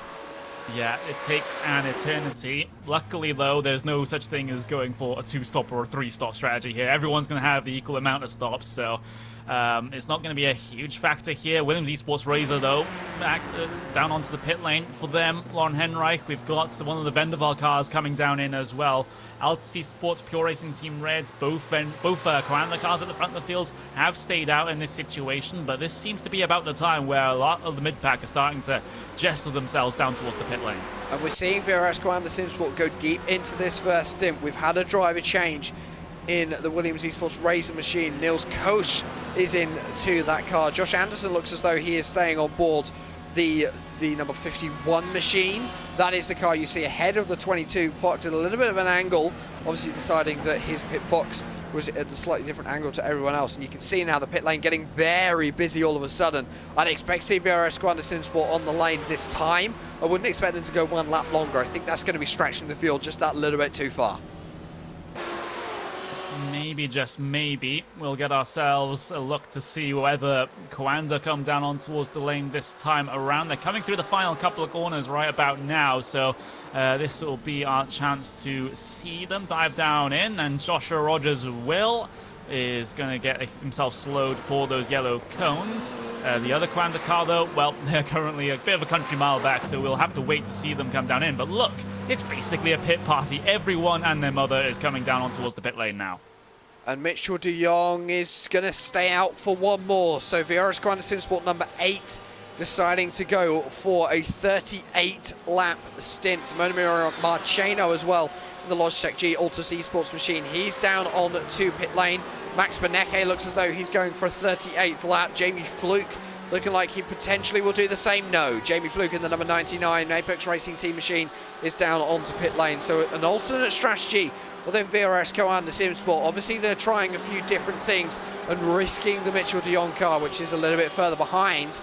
just going that little bit longer, maybe running the fuel that little bit lower, but it is going to mean a longer pit stop now for that number 8 machine. Yeah. And a bit of news, Red Bull Racing Esports actually managed to pull off the pass over Williams Esports Razor in the pit lane. They had not too much, well, they had about a 3 or 4 seconds faster stop there for Red Bull Racing Esports over Williams Esports Razor, so able to make that pass work in the stop rather than on the racing circuit. We still have yet to see VRS Kind of Sim Sport number 8 and Pure Racing Team Red decide to head their way in. A good gaggle of cars still getting their pit stop services done. I'm not seeing all that many cars go for the double stint strategy, but one of them that might be significant actually is Williams Esports Chill Blast. They are going for the double stint here. Only a 35-second stop for them. That is a bit of a change when you consider most of these front runners are changing tyres. And I think that's interesting to see, and it's going to be interesting to see how that develops over more the second half of this second stint as opposed to the first half of this second stint, because that's when the tyres are really going to be hurting. We've just seen the driver of Freddie Rasmussen come past, which is actually going to put the Williams Esports Chill Blast car in 5th position. And we have got Michel de Jong onto pit lane now. Maximilian Beneke has followed him. So that looks as though everyone now has made their first stop or are in the process of making their first stop. Yeah, BMW off in the background there, taking a trip through the gravel, but they're able to pick it back up and recover. But finally we get our last set of pit stops here, at least for this particular pit stop phase, because Pure Racing Team Red have made their way in, same with VRS Kind of Sim Sport number 8 car. So that's going to be the 81 car in the car, re-inheriting the race lead from this point forwards. And I have to say, I'm very interested to see how this strategy works out, though, for Williams Esports Chill Blast, because they've been the one making moves right from the back of the field, and they're the ones, arguably, that have been using up the tyres the most, going late on the brakes, trying to make these passes happen. So I would have thought they'd be suffering from the tyre wear the most in this entire field, but it seems like they're confident enough to take those tyres for another hour. And it might work out in their favour, because we are seeing the track temperatures start to drop here at Imola. Of course, the weather's still very good, it's still very bright, no clouds in sight, 24 degrees Celsius in the air, but as we head more towards the evening conditions, currently sitting at about 10 to 4 in the afternoon in Sim, as Piatti Reds gone for the double stint as well, and they will actually, if things are looking correct here, they might just be ahead and actually leading this race. Interesting.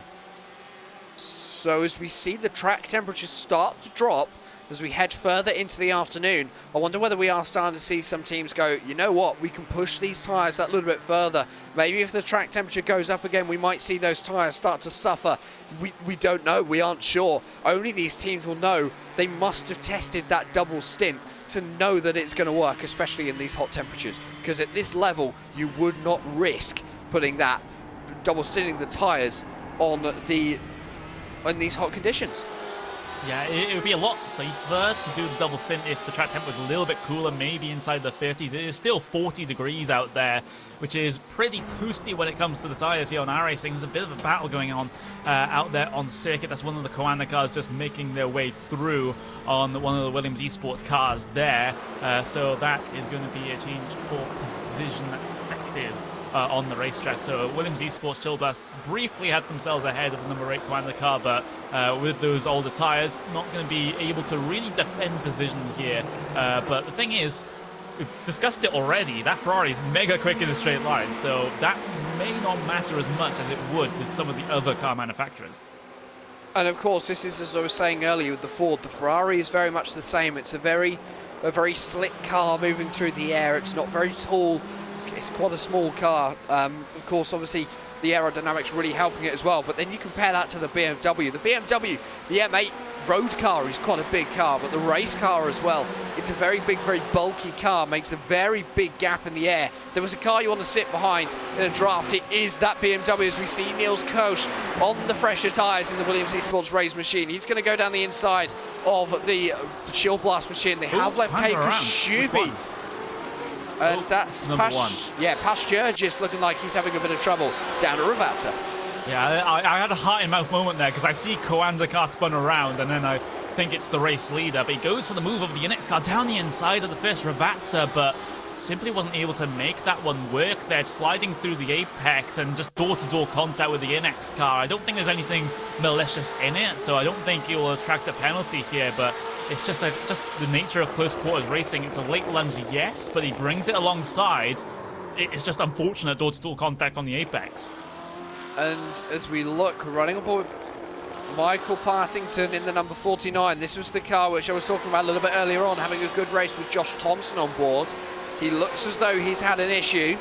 We'll find out what happens. If it's going to happen anywhere, I think it's going to be Tamburello. Heads under the bridge at the start line. Down into Tamburello he goes. There's a little bit too much curb. Ooh. That's a very interesting incident. Obviously the sausage dog curb just catching the underside of that 49 machine. And he's gone around and he's had to rejoin in quite a busy section of the circuit with quite a lot of traffic around him. So he's lost quite a lot of time. And just almost very little bit of accident or incident between himself and a Burst Esports car as we look back towards the front of the field. Kei Kashubi now under pressure from the driver of Andrew Carl on board the Logitech Altus Esports machine. He's going to go to the outside into Tamburello. Oh no! And there's contact behind. That looks as though Josh Anderson, much later on the brakes, wasn't anticipating the early braking from the Williams Esports Chills Blast machine. And there is contact. There is down into turn 1, but they all hold it together. But that's more front-end damage there for Vanderbilt Sim Racing Yellow. We see it up on your screen. Car slow on the inside, cuts back into the racing line. So that's going to be an interesting one there between those two teams. Williams Esports Chill Blast trying to rejoin the racing line after taking a very slow entry to the corner, and Vanderbilt Sim Racing just simply weren't expecting it. They were expecting to try and steamroll them around the outside through Tamburello, but simply did not happen. And it's always a funny incident, especially into turn 1 under those circumstances. Maybe Kei Kashubi realizing that those older tyres aren't quite up to the scratch of these new guys on the newer tyres. They're getting a better run out of Ravazza down towards Tamburello, and that's clearly showing. You can see that Josh Anderson eager to get past that number 33 machine, but at the moment that opportunity just hasn't come to him. Watch out from behind. That TX3 Thrustmaster car, you can see, not involved, as down to the inside of Ravazza. Josh Anderson will go, and the move comes off very nicely. The first of those moves we've seen into that corner today. And as Paul Smith has just said, I think double stinting the tyres is going to be the wrong choice today. Yeah, Williams Esports Chill Blast though, looking to make the move back, perhaps over Vendaval Yellow into Tamburello, but I think this move, even if it does happen, will be in vain because Vendaval will be able to get themselves past relatively easily due to Williams Esports being on those older tyres. And just having a little bit of a look at the lap times for these drivers and teams that are on these double stints. Williams Esports Chill Blast, of course, they were battling last lap, so this isn't exactly representative with a 141.5. But a slightly more representative one is the battle between Pure Racing Team Red and Coanda Simsport for P1, though, because you can see those lap time deltas. It's about one and a half seconds a lap that you're losing by being on this double stint strategy here. So that is going to be the numbers ringing around inside the team boss's head now to try and figure out if that is actually going to be a little bit faster than going for the fresh tyres on each stop. With the track temperature being the way it is, I don't think it's quite going to work, but you know, I have been wrong, and things can change, especially as we get later on into the evening here with the sun getting ever lower. And you're looking at this and you're thinking, well, you're already seeing a time drop off and a time difference of about 1.2, 1.3 seconds with using those old tyres compared to new ones. Give it half an hour, that could be 2 seconds a lap slower that the old tyres are going to be. And of course, obviously, these new tyres are going to go off. They probably lose about a second in lap time throughout their life, so it might equal out. You never know. These first 15 minutes are going to be important because it's going to show how much quicker the new tyres are. But as they start getting worn, that rubber starts coming off, and maybe we see a few more marbles come out onto the track, that is going to slow down again, and the time difference may be slightly different.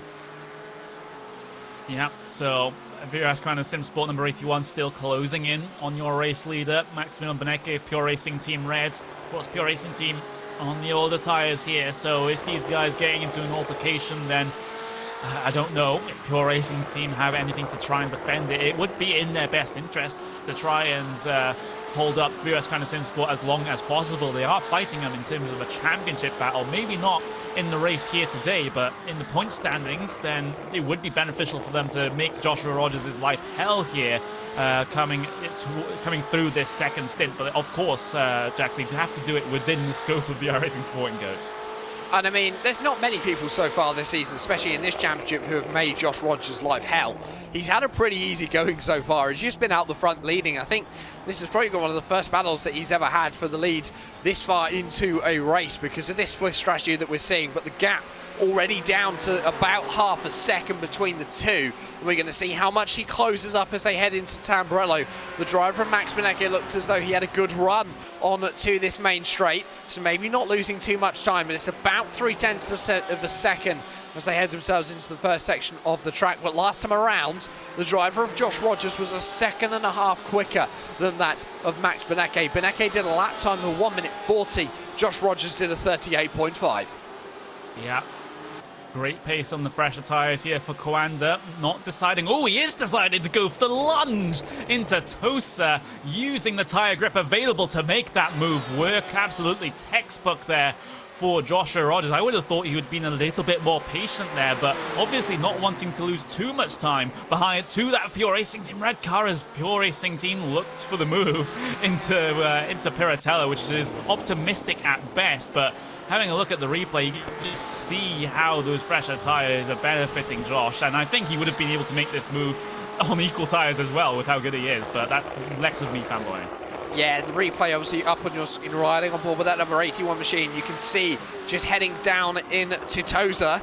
A little bit later on the break, that little bit more tyre grip. Well, Max Benecke, nothing that he could do. He just stuck to the outside line. And you can see as Josh Rogers heads up the hill. Okay, Max Benecke able to stick with him because of the draft. But as soon as we get into this tight section, he's going to look to the inside, but there's nothing more he can do, and that actually loses him time. And away will pull Josh Rogers. Yep, and with that pass done and Coanda re-inheriting the race lead here, I think it's about time we take a little bit of a break here in terms of the commentary, and we'll take ourselves for a bit of RaceSpot TV fan immersion on board with your race leader of Joshua Rogers, VRS Coanda Simsport, number 81. We'll be back in a bit.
A couple of laps on board there with VRS Commander Simsport number 81. Joshua Rogers continuing to do what he does best at the front of the field.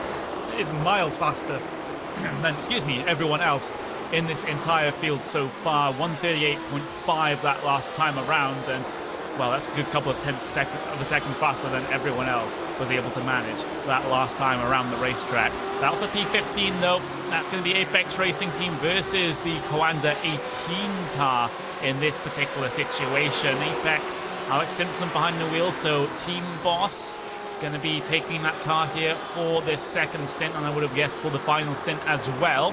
Driver fair share rule, of course, in effect, and with Joni Takkanen still behind the wheel of the Coanda 18 car. He's been in that one since the start of the race, so the Coanda 18 car still needs to get another driver change done coming into that final stop as well. But with some of these battles in the mid-pack here, it seems to be just sort of just trying to pick where you make your moves, and most of the time it has been down into turn one, but with some drivers that are getting caught up in these sorts of trains like we saw in the first stint here, Jack, it takes a special kind of person to just stay calm and not get frustrated with how things are going. Yeah, as you say, it does take sitting behind someone for a long period of time. It can get frustrating, and I think it's going to be interesting to see. One thing that has been pointed out to us, the VRS Commander Simsport cars, they look as though they both have damage. Alex Simpson's Apex Racing Team car doesn't. So Apex Racing Team and Alex Simpson is probably going to be in a slightly better position with aero, but Joni Takkanen looking very competitive, trying to put a pass on to the number 99 machine. No pass has happened just yet, but I can see one coming very soon, because VRS Commander Simsport, the gaps between the three of them, the draft is going to be very strong, especially for the number one of Paschalis Jurgis. He's going to have a double draft into turn number one. The 18 looking into the Variante Alta, not a place you want to be putting a move up the inside with an hour and 40 minutes left. Not really the place, but you know, when it comes to later on in the race, then those sorts of moves suddenly do become possible. Here comes that big Coanda BMW, the big boy down the inside. The Ravazza makes contact with the car ahead. His teammate now tries to make a move on him. That's Paschalis Jurgis at the back of this battle, so he might see the two Coanda cars here fight down towards turn one, unless Jurgis is a little bit more patient, but he does have the slight overspeed here down into turn one. Does he commit down the inside there, or does Takkanen decide to defend, or does Takkanen decide to give the position away? He decides to defend at least a little bit, but makes it a little bit easier for Paschalis Jurgis than he would with some other teams, I suspect. So that's Paschalis Jurgis through on his teammate of Joni Takkanen, and it's allowed Alex Simpson in that Apex Racing Team car to get away despite the contact. And Nicholas Laubish in the Pure Racing Team Yellow Machine has managed to close the gap up just that little bit more. You can see the number 95 Apex Racing Team car as well in the background. Michele Ricci on board. As we ride on board with the number 74, that's Nicholas Laubish. He was able to close the gap quite a lot on these guys as they headed across the line. It was around half a second. I can tell you now by just looking, it's not half a second anymore. It's 3/10 of a second, in fact. And over the last two laps, he's caught by about 1.2 seconds a lap. So clearly this scrap going on ahead of him, really playing into PRT's hands. It really is. Let's see if they can make the moves happen in that 4GT. Of course, Pure Racing Team, the only team in this entire field that has gone for those 4GTs, and we've already discussed how it's a bit of a interesting decision for them, because the 4GT, at least in recent times, hasn't really been the strongest of all the GTE cars that you have to select for this particular series. Of course, you do have to select your car for this series in advance, and sometimes without knowing how the balance of performance will become the first race of the season. So that can be a bit of a sketchy one for them. But the thing is, I get their strategy of wanting to go with a car that most of their drivers are comfortable with, because that is the most important thing first and foremost. If the driver feels comfortable, there's going to be less chance of them making mistakes and more chance of them getting the maximum out of the car. But with some of the advantages the likes of the Ferraris and the BMWs have especially, and I still have to question that, because I think you'd rather be very competitive and inside the top 5 rather than just having a comfortable time here in the mid-pack. And each of these GTE machines, especially the Ford, do require a different driving style. They're set up, they have different setup styles, they have different driving styles, they all handle slightly differently or work slightly differently. The suspension geometry on some of them, especially the Ford, is different to the others. It uses a completely different suspension system, which can throw some drivers off. It's usually prototype drivers who like that Ford GT, and some arguing that it is a prototype. The BMW, a very big car. It requires a lot of effort to get through the corners. The Ferrari, a very slick car. I think the Ferrari is the best all-rounder, the best car to get started with in GTE. Yeah, mate, in my personal experience, it's a good car to drive, but it has got a couple of quirks on it. The Ford GT very much favours those who know how to handle downforce, the prototype drivers especially. The Porsche, a very big car, lots of torque. It's very aggressive that you need to be with that car. There's a very sort of high central gravity as well, the same with the BMW. All of these cars are very different. That's why the drivers need to feel very comfortable with the car they are driving.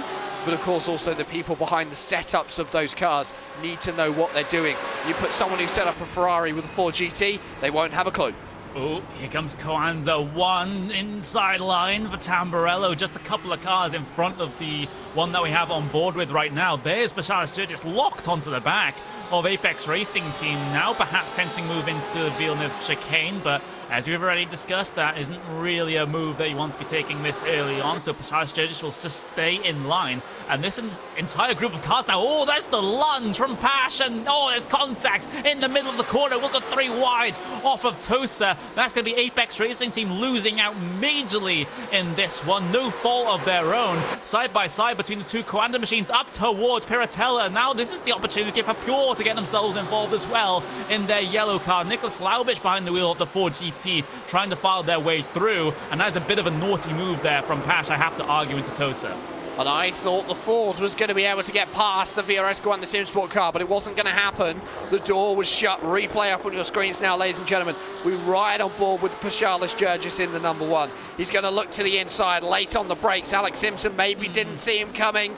The contact once, there was a second bit of contact. Simpson left out high and dry. The number 1 machine, in fact, he stopped at the Variante Alta. Some more drama for VRS Coanda Simsport. And he's broken the one rule you have in racing. Don't hit your teammate. Oh, let's just play this one through, because it's Paschalis Jurgis late on the brakes into Alta, runs straight into the back of his teammate. Minor damage to his teammate, but that's messed up the one car's race majorly here. We'll see it up on screen for you now. You can see he's sizing up his teammate into Variante Alta, which isn't really the best of overtaking opportunities. Light contact to the back of the other Coanda car, hits the tire barriers on that inside as well. Takes an age to try and get that car spun back around, so that was looking good there from Pash with that pass on Apex up through Tosa. It was, I would reassess my position to be marginal rather than his fault in that situation. It was a lunge, yes, but again, it was a close quarters racing moment, I suppose, through the apex of that particular corner that Apex have unfortunately lost out on. But I think from Apex's perspective, they've gotten karma here, because right after that, Paschalis just messes up all of his own accord. Yeah, and I think, I've been saying it all day long, Variante Alta is not a place you want to line up an overtaking move. Paschalis Jurgis obviously deciding that that might be a good idea. Not sure what planet he would have been on to think that it is a good idea. The Variante Alta, a difficult corner to go through line astern, let alone 2 wide with another car, let alone 2 wide with your teammate. It's, I can't form the words together to describe how silly that kind of move really is into that corner. And I mean, I'm having to think about what words to say, because I thought you were going for the other S with it there. Well, I could have done. I was thinking about it, but decided not to. And for Pash Jurgis, I think he's now going to get a bit of a slap on the wrist from the team, because 1, you've hit your teammate, and 2, you're doing it in a place where you really don't need to. Yeah, that's isn't the highest of IQ decisions, I guess, is the way I'll describe that in a pretty nice way. But Pash, he still continues on his way, still has a bit of damage, quite a bit of damage to that Coanda 1 car, but severely out of position now, and he has to work his way back up through the second half of this race now. Actually going to be sizing up the move over Nirvana Green into turn 1, and actually does bring it side by side and able to get the pass done. So that was Paschalis just, starting his recovery drive now, I suppose.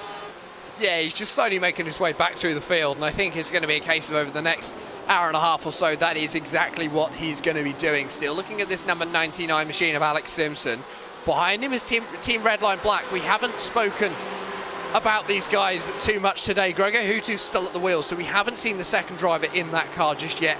Hutu, a driver, of course, used to downforce machines, GTEs being the form of GT racing where the most downforce is available. That big splitter being introduced a few years ago to the category, along with a couple of other aerodynamic changes, really to make these cars faster. And I can remember being in the Aston Martin pit a few years ago at the FIA-WC where one of the cars got rear-ended. I think it was the Bicoles car, hit the 97. And they just brought it into the garage colliery and they just pulled the whole rear diffuser out. These rear diffusers are one big unit on these cars and they can be changed in a minute. That is actually incredible. You know, with something as critical to the downforce of these cars, you would have thought they would, especially endurance racing, be able to change that one out quickly, but never thought it would be that quick. So, fantastic little tidbit of information there, Jack, but with this particular situation here on the racetrack and with how iRacing does things, then maybe it'll take a little bit longer to be able to make that one happen. But here comes Gregor Hutu then, outside line, taken in towards Tamburello, and well, that's going to be in the back of the shot there. So Hutu making that outside line work inside the second apex, and that's going to be Alex Simpson pushed all the way wide. But this will continue on because now Core Sim Racing smelling blood in the water after that contact. Looks for an outside move into the Villeneuve chicane. Not going to be able to make one work through there, but a good run can set themselves up for the lunge down in towards Tosa, but they decide against it. Yannick Hero instead going for a very wide line indeed. Looking for the run off the corner and up the hill, going to be unsuccessful in this instance. Alex Simpson really isn't having a good day, is he? He got caught up in that contact with Pastjerges. A couple of laps later, he's been caught up in contact with Gregor Hutu, and he's dropping even further down the field. He's now back down to 18th position, so he's at risk of potentially dropping outside of the top 20, as we still see this battle going on between Team Redline and Core Sim Racing. This is the orange machine, of course, reflected by an orange paint job on the Core Sim Racing cars. New paint job for this year as they head themselves into Variante Alta. A lot of the teams still taking a lot of curb, and as quite rightly so, Paul Smith is telling me, Hutu does have rear damage. Rear damage on that Porsche doesn't really make that much difference unless it is that diffuser, because if the diffuser gets damaged, it's going to really hurt your aerodynamics. A little bit wide into the first part of Ravatsa. The second part for Gregor Hutu, though, much better. It does seem to be a bit of diffuser damage there for Gregor Hutu. Not going to help at all. The BMW sitting in the slipstream behind, not going to be close enough. Perhaps into turn one. It's close enough for a big lunge, though, if he wants to go and send it around the outside. Perhaps the lane is there for him to take, but a little bit too far back in this one. So going to stay line astern just for a couple of moments, and just going to go for a little bit of an update in terms of the drivers that are actually, and teams that are on this double stint strategy. Pure Racing Team Red, well, despite losing the race lead, they have remained in P2 on their particular strategy.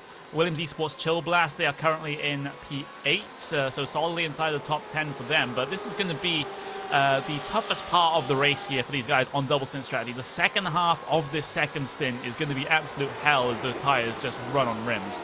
And the track temperature coming down to about 38 degrees Celsius is going to help those tyres, especially the ones that are on the double stint, to go that little bit further with optimum times. But last time around, Maximilian Beneke, he did a 1 minute 39.5. Josh Rogers did a 38.7. So it's only about a second between the two, less than a second. So a little bit of pace coming back towards that Pure Racing Team Red car now that he hasn't got to worry about anyone behind him. Currently looking at the Inex Racing Red machine. That is the driver of Jack Sedgwick holding off the driver behind. That's Alejandro Sanchez, and the Porsche in between them is a lap down. I believe that's one of the DriveX Esports. That is indeed.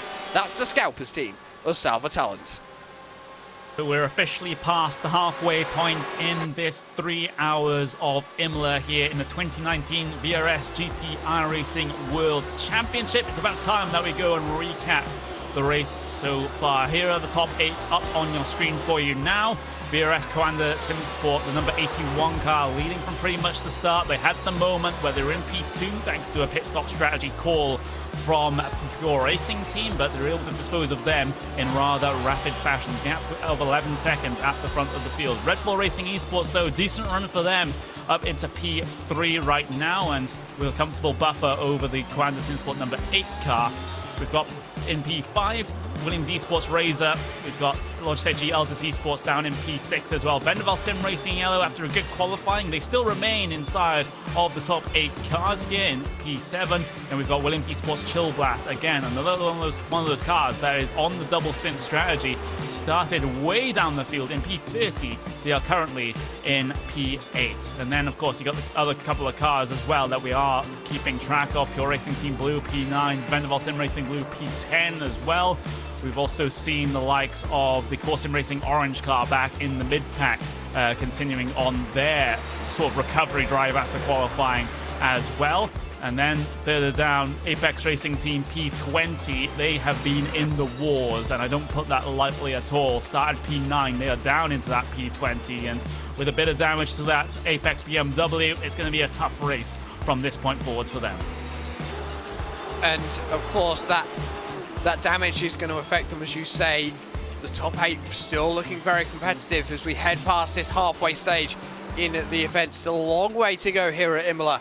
And Imola is a circuit where anything can happen. A proper classic racing circuit. Has seen some brilliant events over the years, and today it's just adding to that list. It has. It's been pretty interesting first half of the race with these trains going on, with the incidents that have happened, but with the two different philosophies in terms of the strategies coming to a head inside of the final stint, then that may just be an interesting talking point. And speaking of different strategies, here's Williams Esports Chill Blast. We're riding on the back of them, and we can see the Pure Racing Team car catching them at a rate of knots. It still remains under a second the lap that they're catching, but it's still a decent chunk of time to be taking out every single lap. So there's not going to be much here for Williams Esports to try and defend with when it comes to that turn 1. Gianni Vecchio behind the wheel of that Pure Racing Team Blue car behind. Just get that run through the final 2 corners, set it up for the run. Very wide entry there for Gianni Vecchio, looking to gain as much mid-corner speed as possible by dragging that car in. And now Gianni Vecchio can have the slipstream all the way down to turn 1 now. Kei Kashube, will he fight this one? Will he not is the big question. Sometimes you just have to focus on your strategy and your strategy alone. So that's Vecchio down the inside. Very early braking there for Kei Kashube. Not really fought at all. Knows that the inevitable is going to happen, and there's no point in him losing time trying to fight side by side. And that is a sensible move there from Kei Kashube in the number 33. Just letting that Pure Racing Team car through. He's now under pressure from behind. This is Vendaval Sim Racing Blue. Max Esterson now looking to get himself that little bit further up in the field, currently running in 10th position, but looking to take 9th off of Kei Kashube. He's had a bad run out of Toza. Alongside Max Esterson will pull. However, you can see the Ferrari has the grunt as they head themselves up the hill. Is he going to be able to do them on the brakes? Yes, he is, into Peratella. Not much that Kei Kashube can do there. He's going to run wide out onto that AstroTurf fake grassy section. With that curb, Max Esterson is going to head himself up into 9th position now in the number 42. It's a move that can work, especially when you have the grip differential between the 2 cars. Williams Esports grip limited through there, especially with the older tyres through the high-speed corners. So that's pretty simple move for Vendaval to try and make. It is pretty sketchy sometimes when cars go side by side through there. But this time they were able to make things work. You do have a ton of runoff there if you so require, coming on the exit of Piratella, so that's an option if you need to bail out of that particular battle. But Burst Esports Redline is the car that we're on board with right now, with Harrison Finch, P21 right now, as he tries to track down the Apex Racing Team 99 car, who has been in so much trouble over the past half an hour or so, and it seems to be continuing here for Alex Simpson. Burst Esports Redline have the absolute pace advantage here. 0.4 of a second is the time that they gained on that last lap, so it's just a matter of time before Finch decides to send it down the inside of turn 1 and get this over and done with.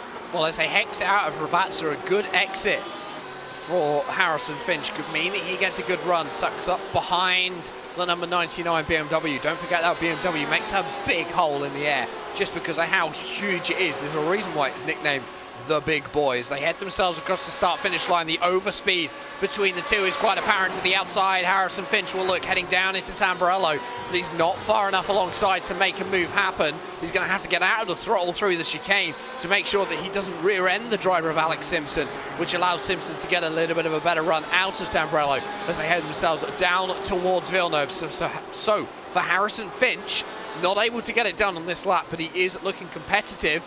And for the driver, Alex Simpson, he knows he's there, and he's going to have to really start watching his mirrors. Yeah, Paschalis Jurgis in the Commander 1 car. Going to be locking onto the back of this one in pretty short fashion.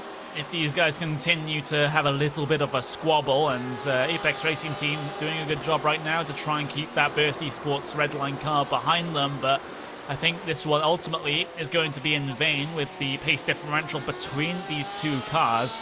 Finch once again with the run through Aqua Minerale, can't do much with it though, up towards the Variante Alta.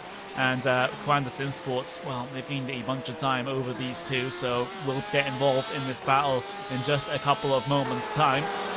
And Finch just has to be reasonable about this one. You can't rush Apex Racing Team here, literally and figuratively. You just have to think about your race and trying to get yourself towards the checker flag here, especially when you're in this mid-pack outside of this top 20. It's still a decent chunk of points gained, and finishing front half of this field in this championship might just be enough race on race to secure yourself a slot for next year's championship. So Burst Esports still have to be careful, but they will finally decide to send it down the inside of Tamburello. Have they overdone it? They have, and that's Apex having to bail out of the corner as well because they had no space to take the corner of their own accord. And now this is the chance for Paschalis Jurgis to pick up all their pieces here. They get 2 down towards Villeneuve. That is pretty easy there for Pash.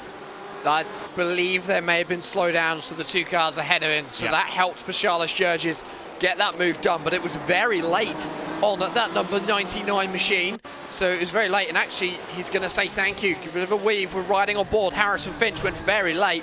Alex Simpson taking the decision to run that over the gravel, just avoid a collision completely, but you can see they're both not at full racing speed. Past goes Paschalis Jurgis, almost making contact with Harrison Finch actually. That was very close between the two of them. Very, very close indeed. Back to the live pictures though, because Apex are still under threat from Burst Esports Redline, and up towards Variante Alta. Of course, no lunges this, at this stage down into here. Over the curbs they go, trying to take as much as possible without having to damage the underfloor of the car, which can happen through those corners. And now Burst Esports Redline, they will have at least one more chance here to try and make this pass happen. And Alex Simpson doing a very good job in terms of trying to defend this one. Did have to bail out of turn 1 last time thanks to the big lunge that was made by Finch, but both cars managed to survive, albeit with slowdown penalties and losing that position over the Quanda Simsport number 1 car. I don't think it's going to be a big lunge this time here for Burst Esports Redline, but it would be optimistic if they do decide to go for it. They are a little bit more reasonably behaved this time around. Yeah, I think just a little bit too far back for Harrison Finch that time to be able to make a move. And that is allowing Williams N Sports BenQ just to close the gap up slightly over the course of the last lap. Last time around, he was 2 seconds quicker, so a lot of time gained there for Isaac Price. He started 43rd, currently running 23rd, so I think probably one of the biggest movers in the field so far today, Connery. Might even be a little bit further up the field, not quite sure. But 23rd at the moment for Isaac Price, could get a little bit more. We're showing those biggest movers and shakers in your field so far. You can see 10th position, Williams Esports Chill Blast up 20, but that's because they've taken the double stint on this set of tyres. Yes, they have. We do have a close battle between Pure Racing Team Blue and Venderville Sim Racing Blue, though. That's going to be for P8 and P9, and they are both on the same strategy here, so this one might be a little bit more competitive than some of the other battles that we have seen here inside of this second stint. It's 4GT versus Big Boy M8 BMW, and it's Max Eston still behind the wheel, has been in that position since the start of the race, and he's still making a good job of it so far, and trying to work his way around this racing circuit, and able to pretty much lock onto the back here of the Pure Racing Team Blue car, able to just sit in that slipstream to tow him around the racing circuit. It's a great position to be in. You have so many options here when you're in this position, and you can see on the lap time deltas as well, catching 1.5, 1/10 of a second a lap. Pretty easy stuff here for Max, and but the thing is, when you are at a pretty slight pace advantage like that, that's when it gets tough to actually make the pass happen. It seems like you need at least 2 or 3 tenths of a second advantage in clean air to be able to make a pass here. Yeah, and I think that is really important. That good run out of Ravazza down into Tamburello will set you up well for a pass. Maybe coming down into Ravazza is another opportunity if you can get a good run out of Variante Alto as we ride on board with Max Esterson, right up behind the number 71.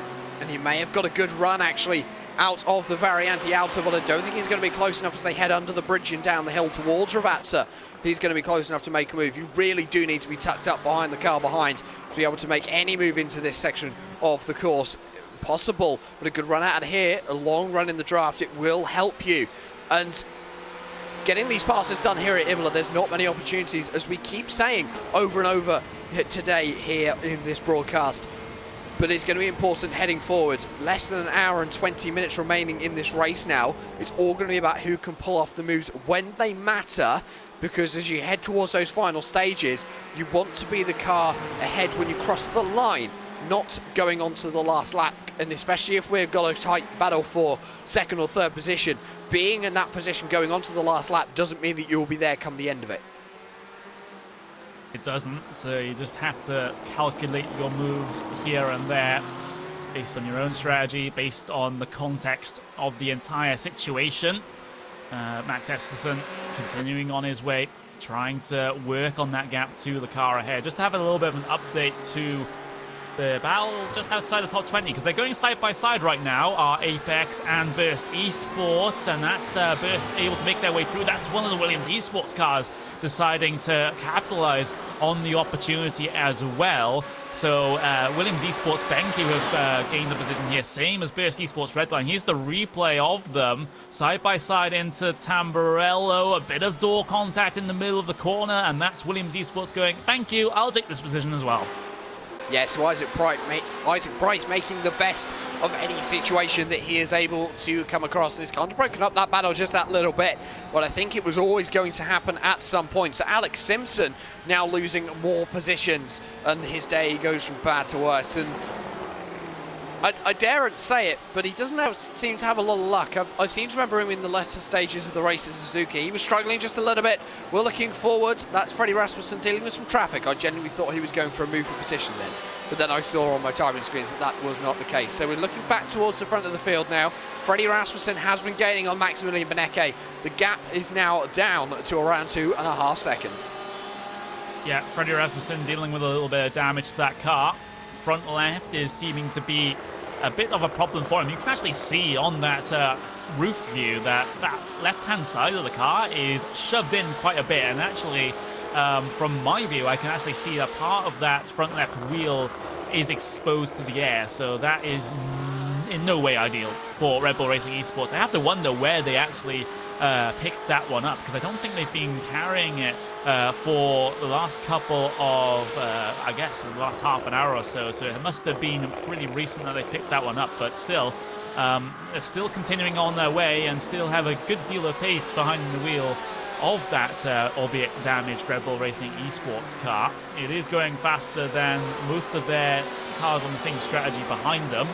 VRS Sim Sport is catching them a little bit, but not all that much to make a huge dent. And of course, they're continuing to focus on the Pure Racing Team Red car on the separate strategy ahead of them. So Fredrik Rasmussen, I don't think the damage is too much to worry about, but he's not able to get the 100% out of that car. And that damage could quite simply come from a heavy curb strike. It's very easy to do, especially in these GTE machines. They are fragile in some respects. They might look like quite big beasts that you can really throw around the circuit, almost like a tank in some respects, but depending on how hard you hit a curb, it's very easy to damage that front end of your car, sometimes even the floor as well. That can hurt you because it's invisible damage. You don't see it and it doesn't get repaired. So for Freddie Rasmussen, clearly isn't slowing him down in his chase for the driver of Maximilian Beneke, but it could hurt him come the end of the race if he has a battle with a car that doesn't have that damage, doesn't have any damage, because they've been respectful with the curbs and respectful with other drivers around them on the racetrack. They continue on their way though, trying to catch that car on the separate strategy Pure Racing Team Red. And I have to say, on the topic of Pure Racing Team Red, despite them being on the old tyres here, they are still running very competitive lap times indeed, when you consider the fact that they can't just go out there and do qualifying laps every time because they are tyre limited. They did a 139.3 last time around, and when you consider that the guys behind them on the fresher tires are only doing laps about half a second a lap faster than them. This is all of a sudden making me think that this double stint strategy is not the worst plan in the world, especially as that track temperature comes down. Yeah, I think I would agree with you. As the track temperature starts to come down, as we go deeper into this stint where the guys who took the newer tyres are starting to suffer with those tyres and lose some lap time. The older tyres all of a sudden aren't very relevant. And yes, okay, they're still half a second a lap slower, but it's nowhere near the pace deficit that we saw at the start of this stint, where some drivers are losing a second and a half, 2 seconds a lap. It's starting to look as though that double stint may pull off, and for Pure Racing Team Red, it was a gamble, but it's a gamble that could actually play out with potential podium, which maybe wasn't on the card, and it's maybe what they had to do, especially with that Ford GT, if they were struggling just that little bit, take the risk and try and go for that double stint. Yeah, it would be an absolutely great finish, considering that they only finished in P8 at Suzuka, so a good amount of points on the cards potentially here for Pure Racing Team Red. But you do have to consider here, Jack, that with it being later on in the day here, later on in the afternoon, then that will make some of the other teams that did take tyres on that last stop actually just not take tyres for this final stop, make a double stint of their own, and they'll be much more comfortable in doing so. It is possible. It is very possible that that could be the case. And as you say, we go into this stint, we might see Red Bull Racing Esports, we might see VRS Grand Sim Sports up at the front deciding that double stinting the tyres is now going to be sensible. I mean, the track temperature's come down even more. It's down at about 37 degrees as we look at this battle between Burst Esports Redline and Williams Esports BenQ. This is the battle for 21st position out on the circuit. Isaac Price able to close down the gap of the Porsche. But as we say, especially in the mid-pack actually, Connery, we might see some teams do that double stint strategy because it could be worth 10-15 positions depending on how close that mid-pack is in 10-15 minutes time when we get to that second round of pit stops. Yeah, it's especially the case when you have clumping of cars like for P16, 17, 18. Speaking of P16, we just had to change for position because I think that was the Team Redline Black car heading their way through on the Apex Racing Team 95 car. It was, so we'll get the replay up on screen for you now.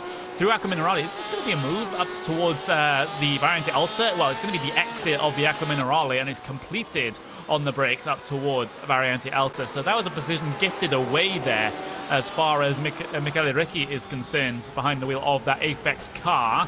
So both the Apex team entries so far this race haven't really been having the best past hour or so. It seems like they're just one of the main teams that is starting to fade here at the end of the second stint, and well, the hurting might not end here for Ricky because there is the Corsim Racing orange car right on the back of them coming through Tamburello. So Apex Racing Team, it's a tough stage of the race to try and work through these issues, but with the amount of experience that they have in these World Championship races, I think they'll be able to recover something here in the final stint. But Corsim Racing now down the inside. At Tosa, Yanikiru able to make the pass work and makes it complete on the run up towards Piratella.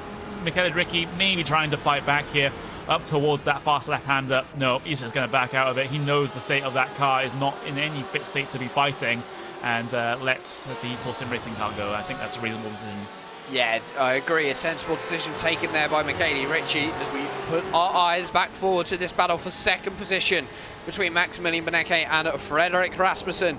Now down to 7/10 of a second. Benecke stuck behind that little bit of traffic just ahead on circuit. This is going to play into Frederick Rasmussen's hands very well as Benecke getting loose out of Tosa. He's going to get a bad run on the straight as they head themselves up to Piratella. Freddie Rasmussen is going to need no invitation to put the nose down the inside and force a move. Into Piratella they head. The gap now is down to around 3/4 of a second. Down into the Acqua Minerale they go. No move is going to happen. He's not going to want to try and do it at the Variante Alta. So Ravazza is going to be Freddie Rasmussen's first opportunity to make an overtaking move on Maximilian Benecke. Yeah, this is the opportunity that Red Bull Racing Esports have been working on over the past 15 minutes or so as they've been steadily catching the Pure Racing Team Red car. Once again, like many battles inside of this second stint, it is new tyres versus old, and the new tyres go in the way of Red Bull Racing Esports here. able to lock onto the back of that 4GT. They are dealing with a little bit of traffic here, so this is the stage in the race where that starts to become more of a factor. They have Dream Factory a little bit further down the road by a second or so that might just interfere with things here. But Freddie Rasmussen now going to size up for the move down into turn 1. That 4GT still holding strong in the straight line, but it's through the corners where things are going to matter the most. Rasmussen angles to the inside, and he's able to get that pass complete. You just see he was sort of caught in two minds about going for that move. It was a slow move down the inside, but able to drift that car in and able to complete the pass. I think it was almost as though Freddie Rasmussen had a second thought, but by the time he had that second thought, it was too late. He was committed to the move. You can see he was looking, thinking about it. It was like, oh no, I've got too much overspeed. I've got to go for it. Max Benecke saw the move coming, probably from about a mile back, and decided that it wasn't worth battling. It wasn't worth risking the car. He's got worn tyres. Freddie Rasmussen's on new tyres. Just let him go, run your own race. It's all about what happens at the end of the 3 hours, not all about what happens at the end of the second hour. This is the important thing about endurance racing, especially when we see these split strategies over a 3-hour event. It makes it so much more interesting. And of course, the 4-hour events that we see, the 6-hour events that we see, need an even number of an odd number of pit stops. They need an even number of stints, so you can double stint 3 sets of tyres. It's very easy to do. But these 3-hour races really do bring out the best of the strategists in these teams. They do, and Pure Racing Team Red hoping that their strategy is going to net them a good finish here today. When it wasn't initially looking like it would be an improvement over Suzuka with their 7th in qualifying, but their race pace and strategy seems to be there. But I will hold my final thoughts before that checkered flag comes out, because in endurance racing anything can indeed happen. But what is happening right now is VRS Coanda Simsports number 81 just walking away with things. It seems for P1, 22.3 seconds is the gap.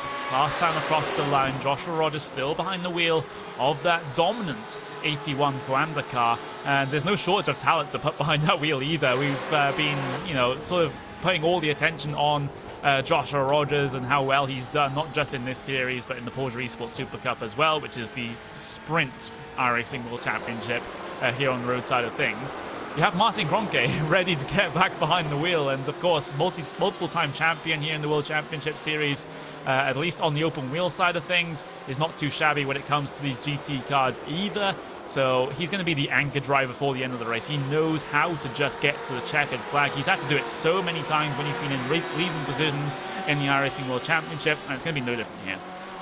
Yeah, Martin Kroenke, a very capable driver. Of course, the other driver races to that number 81 machine is Riccardo Castelletto, the Frenchman we've already seen out in action this year out at Circuit Spa-Francorchamps and at the Suzuka International Racing Course. Both times won by that team of Riccardo Castelletto and Josh Rogers. So today, could Josh Rogers go 3 for 3 and Martin Kroenke get his first win of 2019 in this series? Of course, he's already been triumphant in the Porsche Esports Super Cup so far this year, but Josh Rogers has been dominating both series. We're looking further back in the field, and we're looking at position number 14. This is between Joni Tarkkanen and Nicholas Laubisch in the Pure Racing Team Yellow. Tarkkanen looking like he's running a little bit of a wider line through Pirantello that time, Connery, but Laubisch looking very racing behind in the 74.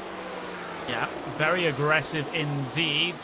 Both of these cars, both of these teams on the same strategy here, both the exact same stationary time on the pit lane last time they headed their way in, and we're actually coming towards the end of the second stint here, so in about 5 or so minutes time you'll start to see the first of the final pit stops here in the 3 hours of Imola for the 2019 VRS GT iRacing World Championship. Nicholas Laubisch down in towards those final 2 corners. So crucial to get these ones right if you want to make that move into turn 1, and with how slippery that 4GT is in the air, then this might just be a move happening here for Nicholas Laubisch, especially over the BMW of Joni Tarkkanen that has a little bit of damage to the front end as well. Here comes the move, outside line then, the Pure Racing Team Yellow in towards Tamburello. It will be attempted to be defended there from Tarkkanen, but the outbreaking move is done by Nicholas Laubisch. Such confidence on that outside line. Yeah, very confident with the car is Nicholas Laubisch, able to get the move done nice and clean through. He will go up to 14th position. And I think that one's going to be important come the end of the race. Actually, we're going to look a little bit further back. We're running on board with the 97 Burst Esports car. As there's contact That is between Williams Esports Ben Q and I believe a car that's Zenith Esports. Sorry, so he isn't laps down. That was a battle for position. Not quite sure what happened here to Zenith Esports. He was side by side with Burst Esports. So obviously got the braking a little bit wrong. Down to the inside will go the Ben Q car. And there's just unfortunate contacts as they head themselves through Tamburello. Yeah, that Zenith Esports car was one of those cars actually on the double stint strategy. So they've been steadily dropping back through the field since the first stops. And it's unfortunate they've got caught up in that one. It wasn't really their fault. It was Isaac Price looking for the opportunistic move as Burst Esports headed their way through on Zenith, trying to follow that car ahead through and kind of just misjudged things a little bit, spinning that Zenith car onto the gravel on the outside of the corner there. So that'll be positions lost there for Zenith Esports. But finally, we'll have the first of our final stoppers here, I suppose, which is a bit of an oxymoron to try and say, but it makes sense in context. Renval Sim Racing Blue, first pitter here in this final pit stop phase. So the pit stops have started as we approach the hour mark here at Imola, and that's going to be important as we head further into the race, because those that pit now might have a shorter pit stop, but they're going to have slightly longer to run on this final stint. Those who can run deep, they're going to have a shorter last pit stop, and I think that's what all these teams will be trying to do. Go as deep as possible into this second stint to make sure that their time on pit lane is minimised, and then they're back out onto the racing surface as quickly as possible. They are, and of course we have Pure Racing Team Red still dropping even further back now, so it's only in this last sort of 10 minutes of the stint where they've had to try and defend from cars behind them. So I think the double stint strategy has really worked out in brilliant fashion here for Pure Racing Team Red. It's only going to be a couple of minutes or so before they decide to head their way in for their final stop. I think in this situation they will have to take the tyres here perhaps, looking at the lap times, because I don't think a triple stint would be entirely successful here, but those sorts of things have happened before in this series, so it wouldn't be out of the ordinary, but it would be less possible here. But the track temp is down to 36 degrees Celsius. This will be an interesting strategy call here for Beneke. I think the more likely option is to, of course, take a fresh set of tyres towards the end, but with GTEs and some of their wacky tyre strategies, I wouldn't be surprised if they go for the Hail Mary attempt. Yeah, it's possible. Anything's possible, especially in these GTE cars. It's very unpredictable what the tyres will do. Of course, obviously, the Michelin tyre that they run, I believe this is the Michelin tyre they run in the World Endurance Championship. Of course, obviously now that's being used in the IMSA series as well in the real world. But the tyres with GTE are very special ones because you do have different compounds that you can use. That isn't modelled here on iRacing, of course. But it's all about how you look after them. If you're nice and easy on the tyres, you've got a nice, gentle driving style, a double stint is easy because you're not taking life out of the tyres. If you're aggressive, if you really push those tyres hard, then you can start looking at trouble if you do decide to double stint.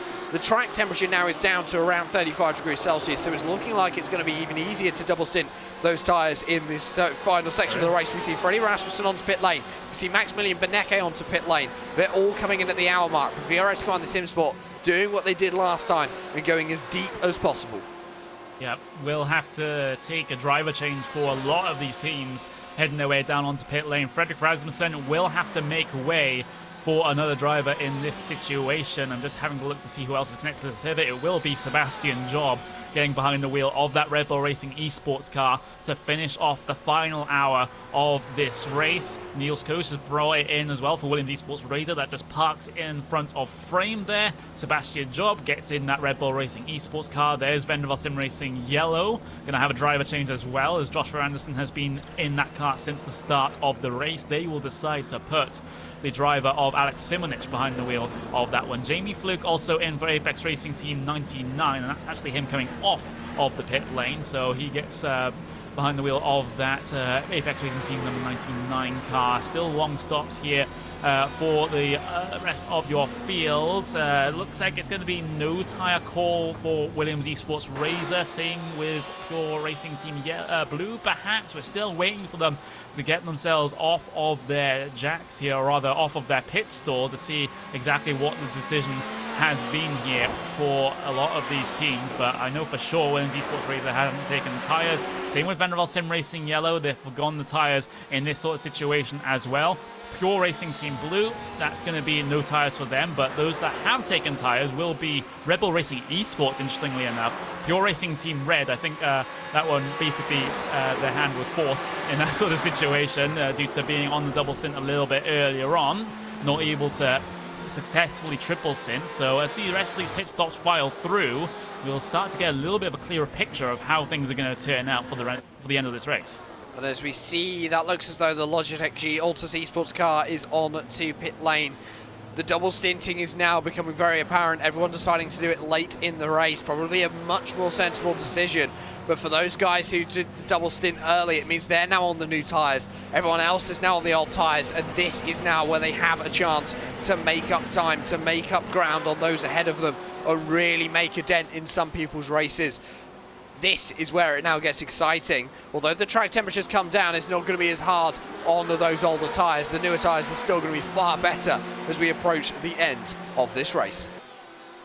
Yeah, we're still waiting for a decent amount of cars to head their way down in. We have VRS Grand Sim Sport number 18 come in. We have Logitech G Altus Esports as well. They will take the double stint here in this situation. So still waiting for the leading Coanda car, still waiting for the second place Coanda car, the 81 and the 8 yet to head their way in. There's the race leader heading his way in. Joshua Rogers, what two stints as he had here this early on in the race. He's just basically mastered this entire racetrack, mastered the strengths of the car as well, and now he's going to give way to Martin Kroenke as he gets himself stopped in his box. This will be a comfortable, I would say, tires being taken here for Coanda Sim Sports for the end of the race. They have enough of a buffer to be able to make this one work. Martin Kroenke makes his first appearance in the VRS GT iRacing World Championship. Yeah, the first appearance of 2019 for the German, and he's decided to get himself going as we see himself finishing off his service. It'd be interesting. He will take tyres, I assume. New driver almost always results in new tyres. That was a rule that was once said by Mr. Le Mans himself, Mr. Tom Christensen, the winner of that great race, a total of 8 times, and he is indeed taking tyres for Martin Kroenke. A very sensible decision, I do believe. The number 8 of Mac Backham, though, he's already been in that car for this stint in the Connery, so he could get away with not taking the tyres in this stint and maybe go for a bit of an alternate strategy. It's going to be interesting to see who is going to be the big winner off of this one, and that is indeed what happens for Mac Backham. A 31.8 second stop. He is out and away, and that puts him ahead of Martin Kroenke by just a few seconds. It does. That's going to be a change for position for the race lead thanks to a strategy difference in the final set of stops here, but I think with how VRS Grand Sim Sport work, how Mac Backham thinks about things, at least in recent times now, I think if these guys get themselves in a battle at the end of the race, I think it's going to be an easy pass for Martin Kroenke to make work if he gets himself in position. Fresher tyres, team orders might just come into effect, even though how much Coanda tell us that they don't have team orders. I think the reasonable option for both cars would be to let that number 81 car through and to take the race win, but I could very much be wrong. In this situation, so we still have an unknown for the race lead here, but with a 3-second gap that Mac Backham has over his teammate here, it's going to be a struggle, and it would be a drive of the century, or, well, not the century, of course. Sim racing hasn't been around for that long. It would really be the drive of a decade here if we're talking about iRacing terms for VRS Grand Sim Sport number 8 car to stay ahead of their teammate, but I simply think it's not going to happen. I'm not sure. Mac Backham, a very quick and capable driver. Martin Kroenke, the same. There's a reason why he's won the iRacing World Championship Grand Prix Series 3 times, but for a driver who's having to adjust to GT cars over the last sort of 6 months or so with the replacement of the iRacing World Championship Grand Prix Series with the Porsche Esports Super Cup, I think it's going to be interesting to see how he copes. He's going to be used to that Cup car, a very low downforce car, all about the driving style and how you drive that car. The GTE cars, still about the driving style, but there's a lot more downforce playing into it. I think his Formula 1 days will play into his hand well, but we aren't going to find out what the pace deficit between the two is going to be until we see these first few laps. By the looks of things, only 14 cars have taken tyres on that pit stop. The second round of pit stops here, around 3 of the VRS GT iRacing World Championship. 41 cars still running, only 14 of them taking tires for the final stop here this afternoon for the 3 hours of Imola. And, well, that has just set the stage now for the end of this race, and we'll take a little bit of a break here before we get the final hour hype going. And who are we going to go on Race Sport TV fan immersion on board with, I have to wonder. And I would have to say, I guess Williams Esports Chill Blast do deserve it. They're up 16 positions. They are looking to gain even more here late on in the race. So going to be Race Sport TV fan immersion on board with the number 33 Williams Esports Chill Blast.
Well, we are inside the final 50 minutes here of the 3 hours of Imola here for the 2019 VRS GT iRacing World Championship.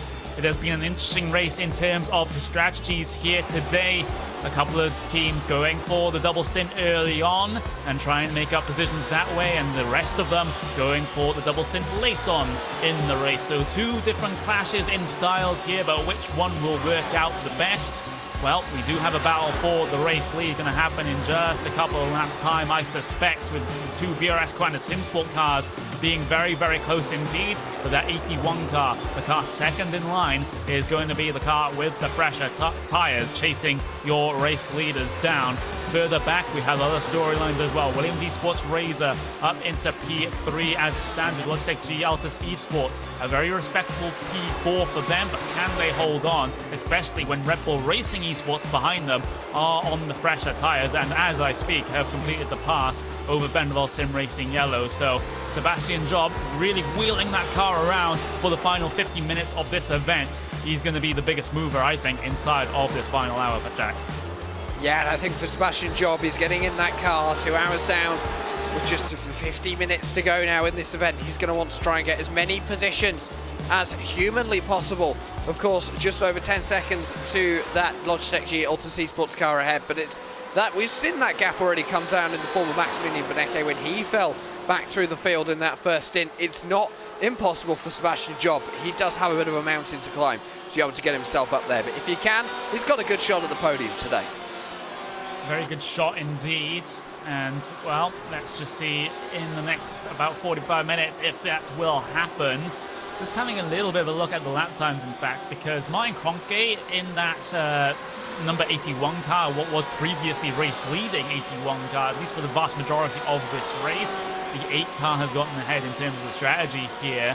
Kroenke hasn't really been lighting the timing sheets alight, so to speak. He has been dealing with a bit of traffic that he does manage to get past down into turn 1 this time, but it was still only about 0.2 of a second faster than his teammate ahead of him. So Martin Kroenke doesn't really have the pace that Joshua Rogers was able to manage, and let's just face it, there's not a lot of people that can actually match Joshua Rogers in any car. But Kroenke still has his work cut out here. I don't think it's going to be as easy for him as I first made it out to be when those pit stops happen for the final time. Oh, well, I'd think if anyone was able to match the driver of Joshua Rogers in any car, really, it was going to always be Martin Kroenke. Martin Kroenke, Gregor Hooter, as we see Alexander Voss making a move down the inside of the Team Redline black car. I believe that's him putting that car a lap down. It is indeed the driver on board. Yeah, it was for position indeed. Sorry, I've misread my timing screen. So Bonacuis dropping down to 13th position in this event, and the driver getting past. Yeah, so Williams Esports continuing on the charge that they've been doing since the start of the race here. Seems like there's no brakes on that particular train. But with 45 minutes remaining, there's a change for position further back as well. We just had Apex Racing Team negotiate the pass over Core Sim Racing Orange there. And that is a good pass there for Matteo Ugolotti, who will be finishing off the race for that number 95 Apex Racing Team car. We'll get the replay up on screen. Down the inside at the first Ravazza, easily done. A lot, and I mean a lot of room given there by Core Sim Racing Orange. They are on the similar strategy, so no tyre differential between these two cars. It's just that Ugolotti positioned his car in the right place, and Soimanen behind the wheel of that Core Sim Racing car simply didn't fight it when push came to shove.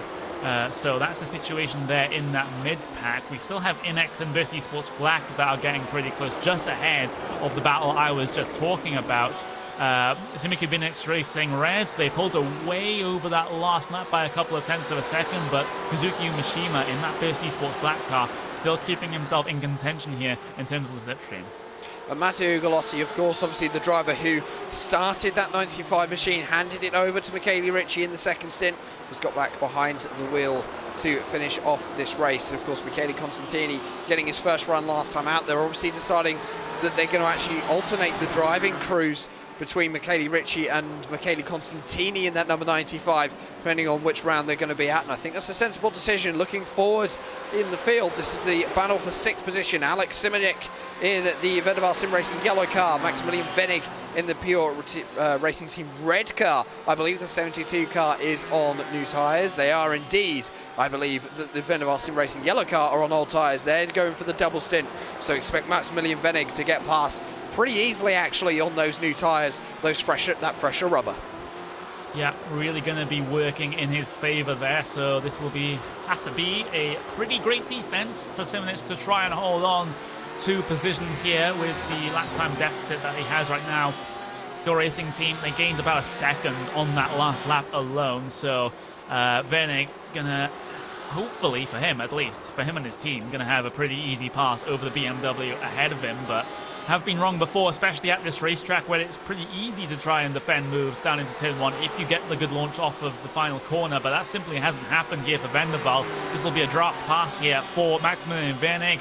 Driver's left-hand side of the pit straight, no problems at all so far, and he's able to complete the move even before the brakes come into effect for turn 1, so that's an easy pass done there for Pure Racing Team Red. They get themselves up into P6, and there are still yet more cars down the road they can potentially have a bit of a shot at that are on the double stint here for the final lap, for the final stint of the race. Alex Williams Esports Razor, Logitech G Altus Esports ahead of them, going to be dropping back towards them. So this isn't the race over just yet here for Pure. And I think for Alex Simonek, actually, he decided to run a slightly longer line on that main straight just to be able to give the advantage to Pure Racing Team to allow them to easily get past. And I think that was a sensible decision. Looking forward to this battle for the lead. Martin Kroenke, Mac Backham. The gap has closed up to less than a second. Last time around, pretty much similar on lap times, but it has been closing down. I think for Martin Kroenke, it's a matter of time before we start to see moves being made. There's no way that he's going to sit behind Mac Backham for 40 minutes and let them win the race. Martin Kroenke is a thoroughbred racer. He's going to want to win this one. It's winning or nothing, really, for Martin. We have seen that over the last 4 or 5 years really show in his character, and it really does show. We're going to see it again here today as they head themselves into Tamburello. The gap between them is about 0.7 of a second, so 0.2 of a second was gained in the draft. And for the driver of Martin Kroenke, he went 0.7 quicker on that last lap. Yeah, brilliant performance here from Martin Kroenke, putting that experience to very good use indeed. You can see how much dust and gravel has been brought on the circuit out of Villeneuve there. That's the iRacing dynamic track coming into effect there. So every time these cars dip themselves into the gravel, into the grass, it does put a little bit of debris on the racing circuit that then makes the outside line for some of these corners a little bit more interesting than they otherwise would be. And when you factor in the marbles as well, later on in the race, a move around the outside in the marbles is going to be a little bit more tough than it would be at the start of the race. Yeah, of course, obviously the marble's not a place you want to end up. You get them on your tyres, so you can lose grip, and it can take a lap or so to get rid of. The marbles today haven't really been a big issue. Everyone running a very similar line, but as we head ourselves through the Variante Alta, you can see visibly how much the gap has closed up over the course of this lap. It's now just 3.5 of seconds. We had ourselves down to Ravazza, heading into Tamburello for this time. I think we might see a move from Martin Kroenke for the lead. Out to Ravazza they will head. A good exit now for the German is going to put him in a good steed for a nice run on Mac Backham and his teammate. Past the pit lane they will head, 0.3 of a second splitting the two. Now is the question of how much of an overspeed can Martin Kroenke get heading into Tamburello, and I don't think it's going to be enough to make a move. He's going to look down to the inside. Is he going to go land the brakes? Yes, he is. Martin Kroenke to the lead of the race for the first time in the 2019 VRS iRacing GT World Championship. Easy move down the inside, pretty much lets him by there. Did Mac Backham. It was basically a door left wide open for Martin Kroenke to sling his way down the inside, and now with the fresher tyres he can take this opportunity and run off into the distance to take yet another race win for that 81 Coanda SimSports car. It would be 3 out of 3 for the season for them. Absolute dominance here in this year's series, and that is a bit of a change from series previous, where we had, remember, 1 point advantage for the series winner in the first iteration of this series. Yeah, things are looking a little different this year. And well, if they win here today, which, let's be honest, it's looking likely, they're currently leading the race and they are one of the fastest cars within the top 10. No one's been able to get close to that 81 machine. If they can win next time out at the Nürburgring, they've won the championship. No one can get near to them. I think if they can win here today, VRS Coanda SimSport have pretty much sealed the championship 3 races in. And, I mean, we have now got a gap until, I believe it's July the 6th. It is indeed. That's when we head to the Nürburgring for the 6-hour race. It's a long gap. Some teams are going to go away. They're going to do a lot of development on these cars, on the setups, and they're going to have a lot of time to prepare for that race in Germany. But I think for VRS Commander Simsport, if they can pull off here today the run that they've had, we've still got 38 minutes to go as we look at the battle with Josef Folgren down in 18th position. VRS Commander Simsport looking in a very good place to take the championship.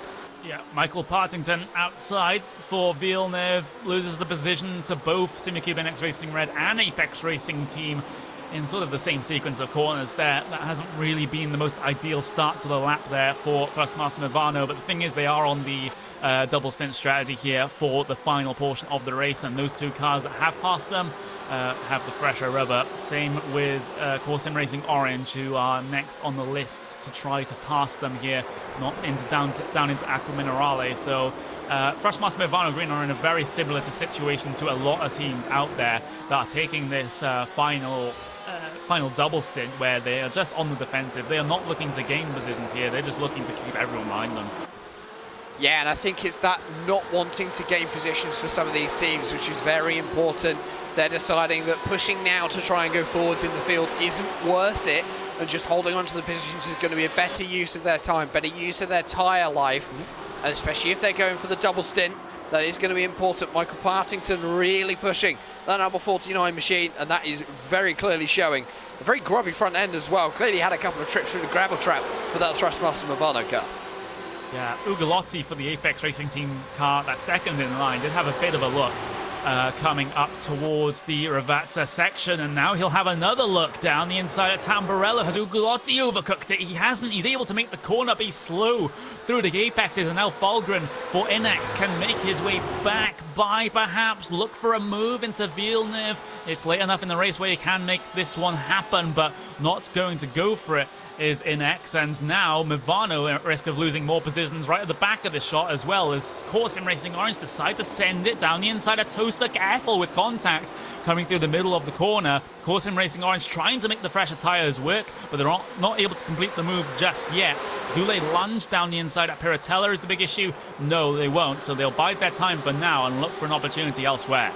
Yeah, and it's going to be that very important opportunity that, of course, in racing will need, and Kumo Soinen looking into Aqua Minerale, but this section of the course you really do need to be line astern. There's not much opportunity to be able to make a move. Of course, in racing had a tough start to the year, but they've come back and they're looking strong as we head into the second half of the season. Through the Variante Alta, really riding those curves in that BMW M8 GTE, and looking ahead, I don't think he's going to be able to make a move into Ravazza, but I think he's close enough to attempt a move into Tamburello. Looks like he is. Let's see what happens when it comes to that traction zone in particular out of the final corner.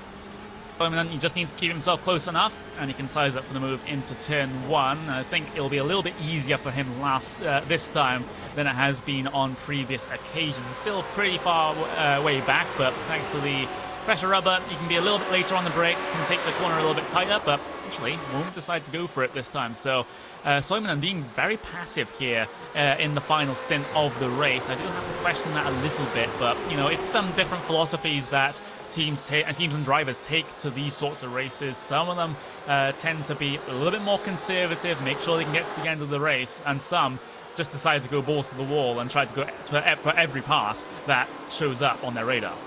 And sometimes the balls to the wall strategy, it does work, and it can be very rewarding, but sometimes it doesn't, and it can end you in trouble, and you start to hit issues, you start to have problems, you can end up in a wall, a gravel trap. It's all very possible, maybe in another car if you really do balls it up.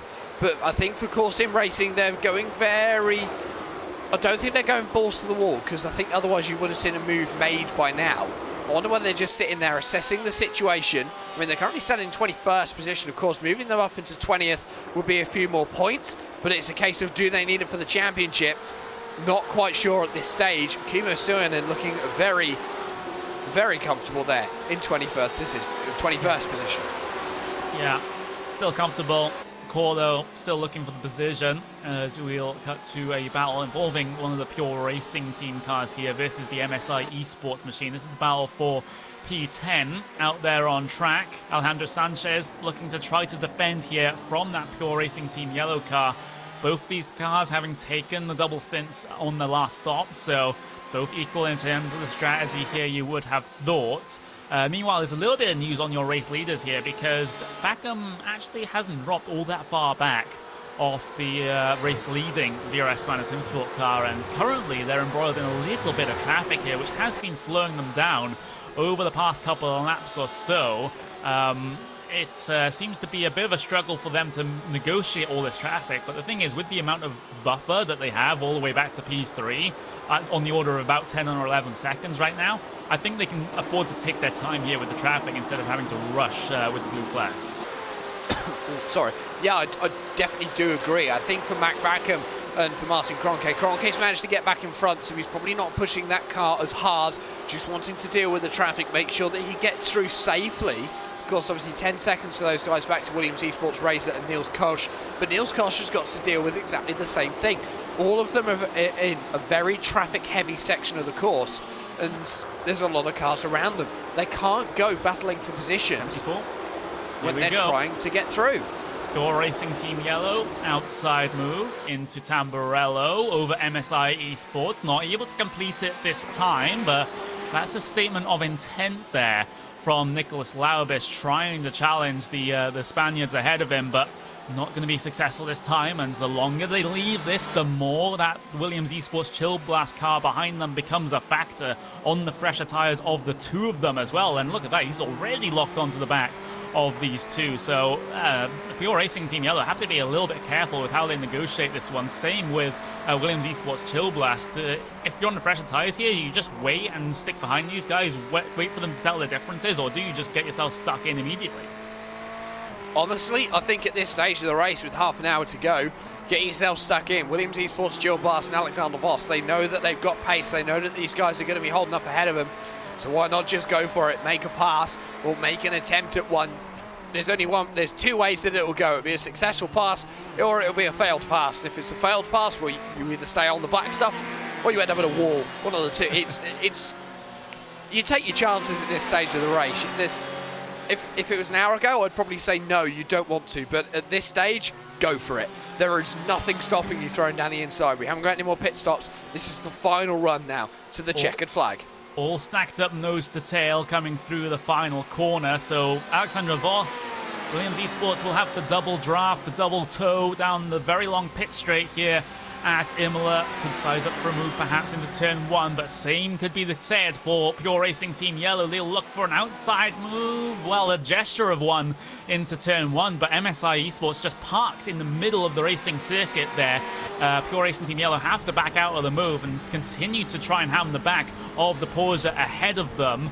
But MSI still going strong here on the defense. They've done a very good job here. And now Alexander Voss for Williams Esports, we're riding on board with him right now. He'll decide to take the lunge into Tosa. Pure Racing Team, can they fight this one on the outside of the old tires? It seems like they're able to at least bring it side by side to Piratella, but they have to back out of the move. The overspeed going slightly in the favor there of Williams Esports Chill Blast. And now the strategy here for Pure Racing Team might just be allow that Williams Esports car to make a gap on that MSI Esports car and just follow them straight through.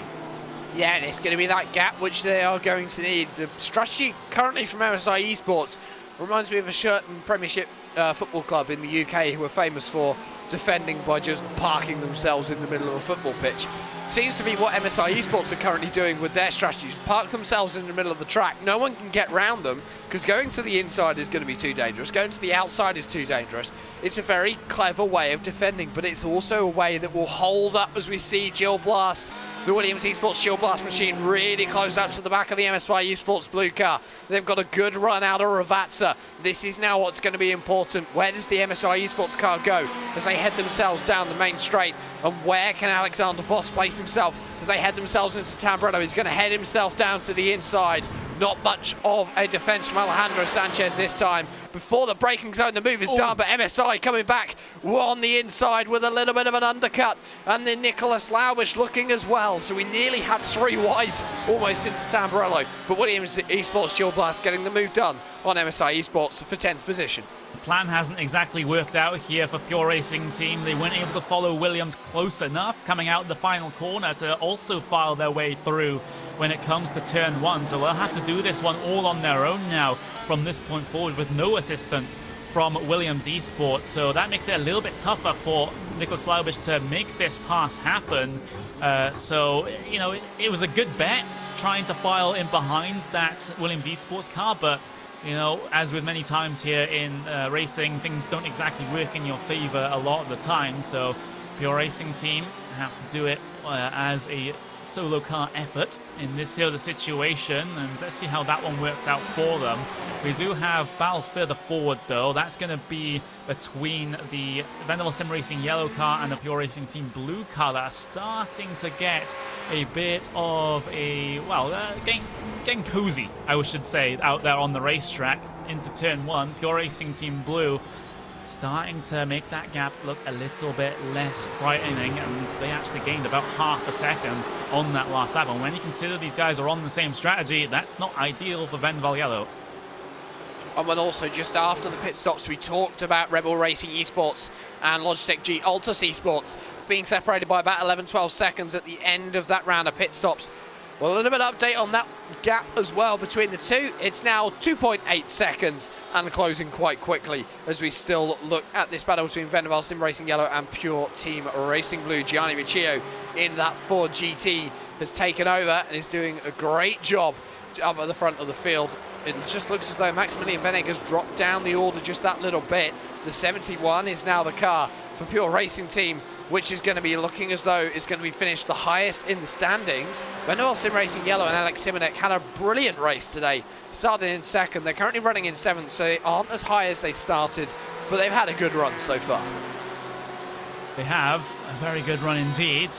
Could be said for multiple teams out there that did start towards the back of the field. Williams Esports Chill Blast, Team Redline Black, DriveX Esports Scalpers as well in that number 55 car. I haven't really talked all that much about them, but they've been quietly making the positions in this race here.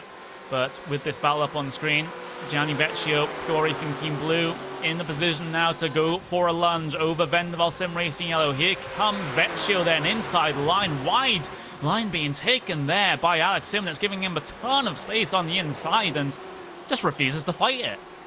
Yeah, and I think there is that sort of refusal to fight it at the moment from some of these drivers, just thinking, look, let's just get the car to the end of the race. It's been a long race so far, still half an hour to go. Anything could happen as we look back towards the MSI Esports Blue and Pure Racing Team Yellow fight as they head themselves down into Tamburello. Nicholas Laubish looking though he's had to drop back behind the Porsche.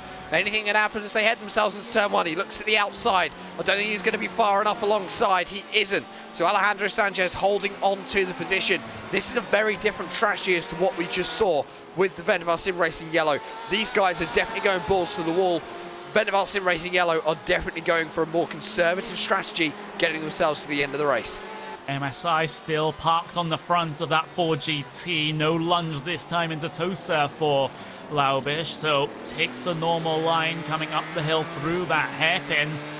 So I think it's only a matter of time before Laubish actually just goes for a daring move here. He's been stuck behind MSI for quite a couple of laps, and that's where the frustration starts to build. That's where you think, okay, I'm running out of time, maybe running out of laps, and I need to make this move sooner rather than later. Laubish always completely messed up that second portion of Acro Minerale there. Unforced error for him, and it results in him losing a good couple of seconds over the MSI car. He just got on the brakes over the curb, onto the grass as well. Just two tires in that grass while you're trying to brake. A big no-no. And I think for Nicholas Laubish, maybe the pressure just getting to his head that little bit too much. He wants to make that move past. He's all worked up, the adrenaline is pumping, and it's very easy to make a mistake at that point because there's not much that you're thinking about, and the slightest lapse in concentration and all of a sudden you're back and down the order. Currently looking at the battle for 21st position out on circuit between Thrustmaster, Movano Racing Green and Apex Racing Team, the number 99 machine. Jamie Fluke currently at the reel of that one after Alex Simpson had a really tough second stint, really dropped down the order. Jamie Fluke now trying to gain as many positions as possible, trying to gain us back as much time lost, while Alex Simpson was quite clearly in the wall. As Paul's just said, he got bullied. Yeah, Alex Simpson did very much get bullied. And is that the exact same thing that happened at Suzuka when Alex Simpson got behind the wheel? It seemed like he dropped a lot of positions there as well. thanks to a couple of spins here and there. But in this situation, it's just that some of the drivers behind were just giving him entirely no respect and trying to push him out the way. But here comes Jamie Fluke, then hopefully no pushing will happen in this situation as he takes the outside line over the Thrustmaster Lovano car, and again, they won't fight it. Come on, guys, I want a battle. That was, I don't think I've ever seen a car get so early on the brakes for Tamburello, and here's a, no, that's not a battle. I was about to go and commentate that, then realised that's the VRS car down at about right at the back of the grid, which Sebastian Job is putting another lap on. But we might have one in a minute for fourth position. 1.6 seconds now, splitting Sebastian Job in fifth and Andrew Carl in fourth in the number 43 Altus Esports machine. And this could get interesting between the two, because I believe there is different tyre strategy going on here. There is indeed. Andrew Carl is on older tyres, Sebastian Job on fresh rubber. Yeah, and well, this is the important phase of the race here for Red Bull, with 23 minutes remaining, about 14.5 laps to make this one work. They are on the fresher tyres of all three cars ahead of them, so positions potentially for the picking here for Sebastian Job, but the pace here does seem to be with him on the order of about 3 or 4 tenths of a second per lap for Sebastian Job, so it's entirely possible that he's able to make this one work at least over Altus Esports. But the cars further down the road, Williams Esports Razor, VRS Kind of Sim Sport number 8, then those might be a little bit more of a tall order. Of course, Red Bull Racing Esports, the lone car, the lone car in terms of the front runners here that have taken tyres on every single stop, so not going for the double stint strategy here at Red Bull. And has that cost them here? Well, I don't know. We still have 22 minutes remaining.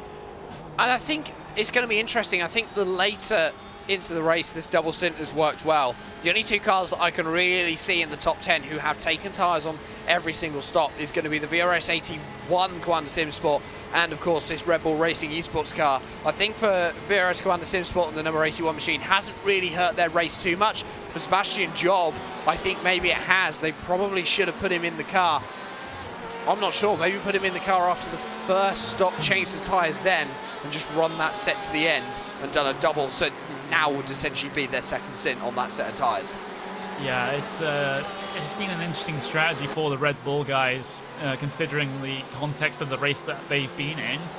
Of course, if you're the 81 car, the leading VRS Kind of Sim Sport car, then when you have a buffer over the rest of the field, then why not take the tyres? You know, it just gives you a little bit extra security for the end of the race doing that. But when you're in a position like Red Bull, where you had that stop for tyres earlier on in the race, and with the track temperature cooling off later on, then the double stint really working out, then taking tyres is a bit of a interesting situation. It's I think I do agree with you there, Jack, that they should have changed drivers on that first stint and then taken the double stint for this one. But let's see how this one will work out, because there's every chance here that they can prove us wrong here. The position for P4 is definitely for the taking here. It's just I doubt they'll be able to get any further up than that with the time remaining. Yeah, I think with the time remaining, with 20 minutes left in this race, P4 is definitely achievable. Williams Esports Razor is only about 3-4 seconds up the road from Sebastian Job. We can probably see it on our screens just about in a few moments' time as we head up towards Tamburello. But as we see Job now tuck in behind Andrew Carl in the number 43, as they head themselves across the start-finish line, riding on board with that number 4 machine now. And he's not going to be close enough this time to make a move unless he's really late on the brakes, which into Tamburello we've already seen doesn't work. Harrison Finch made a very good example of himself doing that just probably about an hour ago now, where himself and Alex, I believe it was Alex Simpson, almost came together. So as these two now have themselves down into Villeneuve, I think Sebastian Job has now lost his opportunity for this lap to get past. This lap now is about gaining that gap, making that gap as small as possible, so that when he goes into Tamburello next time, he's got a good run. Got a good run out of Tosa here. Can follow up to the back of that Ferrari all the way up the hill. And, you know, we've gone through an entire race without mentioning the Altus Esports livery. Of course, it's I've described on many occasions, it's one of my favourite liveries here for the professional teams here on iRacing. The orange and blue and white work really, really well on that car, I have to say. But Red Bull Racing Esports, they'll not be concerned about any such things. All they are worried about is trying to get ahead of that fantastic-looking Altus Esports car. Red Bull, though, up in towards the Variante Alta.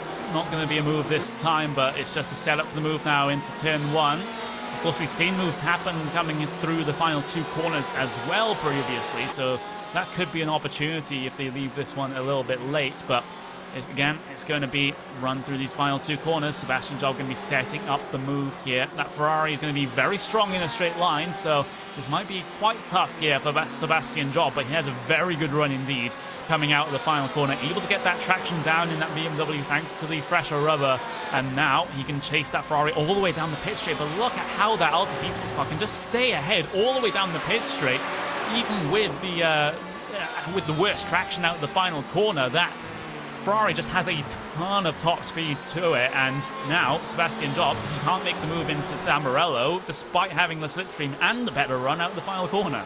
I have a feeling the SimRC.de Porsche that's just ahead of these guys may have been helping Andrew Carl just a little bit then as they headed themselves down into Tamburello corner. But I think, for, as you say, the Ferrari, a very capable car in a straight line. Of course, these GTEs, they aren't BOP'd to be...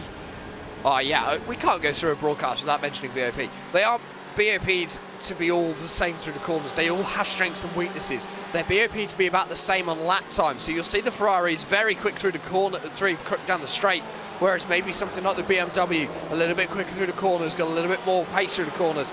But we know this Ferrari's strong on the straights. We know that it's very good, and for Andrew Carl, he's using it to his best advantage. And I think, again, when they get onto this main straight, the SimRC.de car is going to be a massive help, because it's not only going to give Andrew Carl a draft, but it's going to give Sebastian Job the double draft.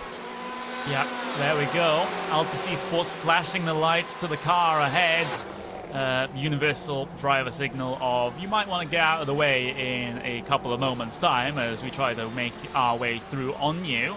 Out of the final corner once again, Andrew Carl gonna sling himself by driver's right hand side on the lap traffic, so not able to utilize the maximum draft that lap car could give him. And now Sebastian Job, the BMW, the engine power still isn't there. It's a big boy car, yes, but it's not exactly strong when it comes to the end of the straights here.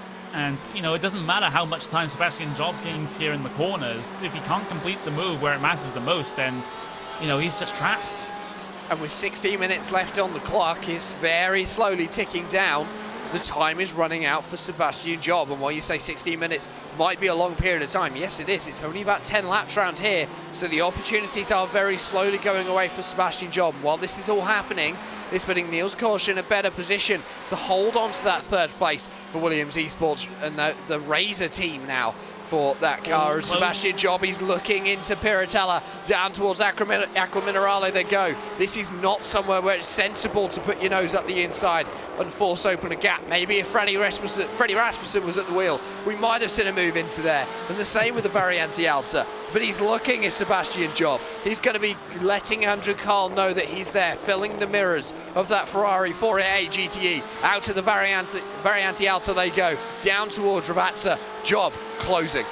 He is, but the factor that he's going to be concerned about here is that front end damage as well. So if he wasn't down in the straight line speed compared to the Ferrari already by being in a BMW, then the front end damage is just going to make things worse for him. He's going to be down a couple of kilometers an hour, I suspect, at the end of the straight compared to what he's usually able to do. He is closer than he has been on the last couple of times here on the run down towards turn 1, but again, he can't get himself in position. He basically needs to plant that BMW right under the diffuser of that Ferrari coming through the final corner if he's going to have any chance at completing a move down into the first chicane. Yeah, I think that is, I would agree. He's really got to get onto the back of the Logitech G-Altus Esports machine coming out of Ravazza to be able to even be a chance to make a move into Tamburello. You can see how much he's struggling. Job is really pushing that car. It's showing by how wide he's running out of Villeneuve, really kicking up some dust in the gravel. You've got to be careful there as well, because you can very easily get an off-track penalty there. Probably not a slowdown, more a 1x as we look back from the Logitech Altus Esports car. We can actually see how much damage has been picked up on that number 4 Red Bull Racing Esports machine, and the yellow pen is back out again on screen. And the splitter is actually not in the right shape as it should be. It's curved up, so that's really going to be what's damaging Sebastian Job's straight line speed, and you could probably expect some floor damage to be there as well if the splitter's that shape. Getting very close through Variante Alta, but as I said on that last lap, he needs to be basically touching the rear bumper of that Ferrari through the final corner if he's going to go for an outbraking move into turn 1. That's going to be the big issue for him. Heading his way through that particular section. Does he get the good run required? It's decent, but that Ferrari is just going to stretch its legs over the BMW here in this situation. Again, it's marginally closer to what we saw last time, and maybe now the draft is going to be a bit more powerful here for Sebastian Job. Does he decide to lunge it this time? He might get a little bit impatient, thinks about it, decides against it, but every single lap, Job is getting closer and closer out of that final corner and may be able to make a move work. And it's just that closer and closer that he needs to get. Again, the time is ticking. It's getting close. And at some point, I think Sebastian Job will just have to settle for this 5th position.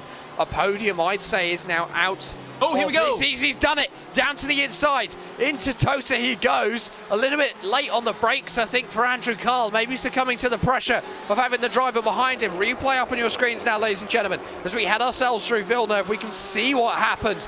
Wide goes Andrew Carl. And was he late on the brakes? Yeah, he left it open. He missed the apex. A very costly mistake for Carl. He's cost him a position. The big issue here, though, for Red Bull is that now they don't have a draft, and now that Ferrari is going to be even faster in a straight line than it was when trying to get than it was when it was trying to defend. Excuse me. So when it comes to these final couple of corners and this next main straight, then we'll get to see what the real differences are between these two cars. Of course, Altus Esports not going to be as fast in the corners due to their older tires, but when it comes to that pit straight, they're going to be at an advantage. But this might be one of the only times they'll have to try and get themselves past, because now that Red Bull Racing Esports car has the clear air through the corners, it'll be a little bit more prevalent coming through there as well. So Andrew Carl still a long way back here. I think this might just be it for this particular battle. Late on the brakes perhaps for Andrew Carl to try and make this one happen. Does go pretty late, not able to sling one down the inside. Carl, he just needs to keep himself in contention here, but the thing is, I don't think he has the pace through the corners. And even we can see the lap gaps over the last few laps between Sebastian Job and Niels Koch in 3rd position. Even though he's been in that battle with Andrew Carl, he's still been a couple of tenths quicker. That last lap, 5 tenths. 11 minutes remaining in this race, and there isn't much of a gap between the two, only about 2-3 seconds. It is possible that we could see Red Bull Racing Esports on the podium today here at Imola. Thing is, if it's as tough for Red Bull Racing Esports to try and get past Williams Esports Razor as it has been for them to get past Altus Esports, I'm still not counting Altus Esports out of this battle at all, because these guys will then be brought back into their clutches and they can just perhaps sneak one through if they get into a little bit of an altercation. So still many things to consider coming into the final 7 laps of the 3 hours of Imola here in the 2019 VRS GT iRacing World Championship. There is your race leader, Martin Kroenke. VRS Commander SimSport number 81 has been dominant since the start of the race. 5.7 second gap to their teammate of VRS Commander SimSport number 8.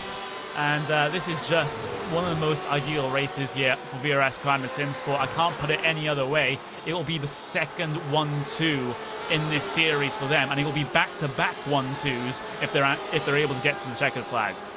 And that is important for VRS Commander SimSport going forward in the championship, showing that they're strong not only with the 81 machine but also with the number 8 machine into the second half of the championship. And of course, as I said earlier, there is quite a big gap now until the 4th round. It's not until the 6th of July we'll see these guys back out in action. 4 hours at the Nürburgring on the Grand Prix circuit, not using the Nordschleife in this series, we're using the Grand Prix circuit. But that in itself is going to be an interesting race, and a possibility that the number 81 team, VRS Commander SimSport, if they come away today with a win, they can go into the next round at Nürburgring knowing that if they win that round, they have won the championship.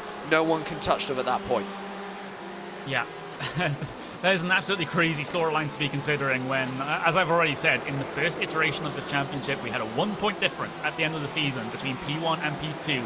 Last year, we had a 2 points difference between P1 and P2, but it seems like that's not going to be the case here for this year. It has been Commander dominance throughout, and everyone else just looking at themselves thinking, where are we able to find that sort of pace to try and challenge next year? Because this year, it seems to be that it's going to be the Coanda show. coming up towards, well, we are inside the final 10 minutes of this race now. It looks like that this battle for P15 might be on here. VRS Coanda Simsport number 18 car looking to defend from one of the Burst Esports cars behind them. That's going to be Burst Esports Redline that have been catching at a rate of not half a second, excuse me. That last time by was the margin that they gained, so this might be an early position on the cards for Burst Esports Redline. The flashing of the lights continue. We all know what that means. Get out of the way, I want to come through. That's what Harrison Finch is trying to say to Jorn Jens ahead in the number 18 machines. They head themselves down towards the Aquamunerali section of the course. You can see Harrison Finch there in the Porsche just behind. He's got a little bit of damage to the front left-hand side, the driver's side, probably from curb strikes. Of course, the curbs can bite very hard, not only here, but any racetrack you go to. Depending on how hard you hit them, you can see them really abusing those curbs as they head themselves through the Variante Alta.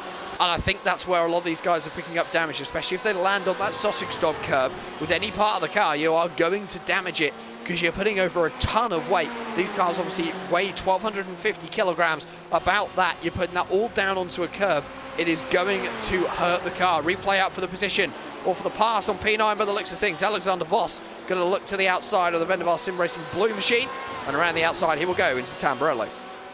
A great drive continues to become even more great for Williams Esports Chillblast. Started P30, are up into P9. There's Burst Esports making their way by on the VRS Coanda Simsport number 18 car. A position gain through Tamburello once again. It seems like that's the preferred place for everyone to be making moves here today, and that is exemplified by Williams Esports Chillblast, especially where they can just breeze by people coming down into that section. So Burst Esports done a similar thing here over the Coanda 18 car. There's a stack up behind as well. There's Vendaval White's going to be a lap traffic as far as DriveX Esports scalpers are concerned in the back of this shot. But we do have some news towards the front of the field because Red Bull Racing Esports, despite being on the fresher tyres compared to Williams Esports Razor, they're not gaining enough. In fact, they almost matched lap times last time.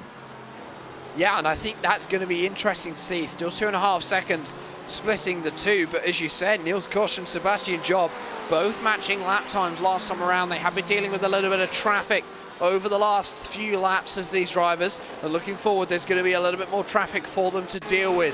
Traffic that Martin Kroenke is currently deal with. We have a replay riding on board with Lucas Jestat in the Biela Racing Team Euronics number 450 Porsche. A little bit too much curb coming through Villeneuve, and that was what I was talking about. It can bite, and it certainly did for the 450. He's ended up in the gravel trap here at Imola. Yep, he has. So late race dramas there for Biela Racing Team Euronics. Not what you'd be wanting inside the final couple of minutes of this race. That is for sure all your hard work going to waste if you lose a couple of positions in that situation.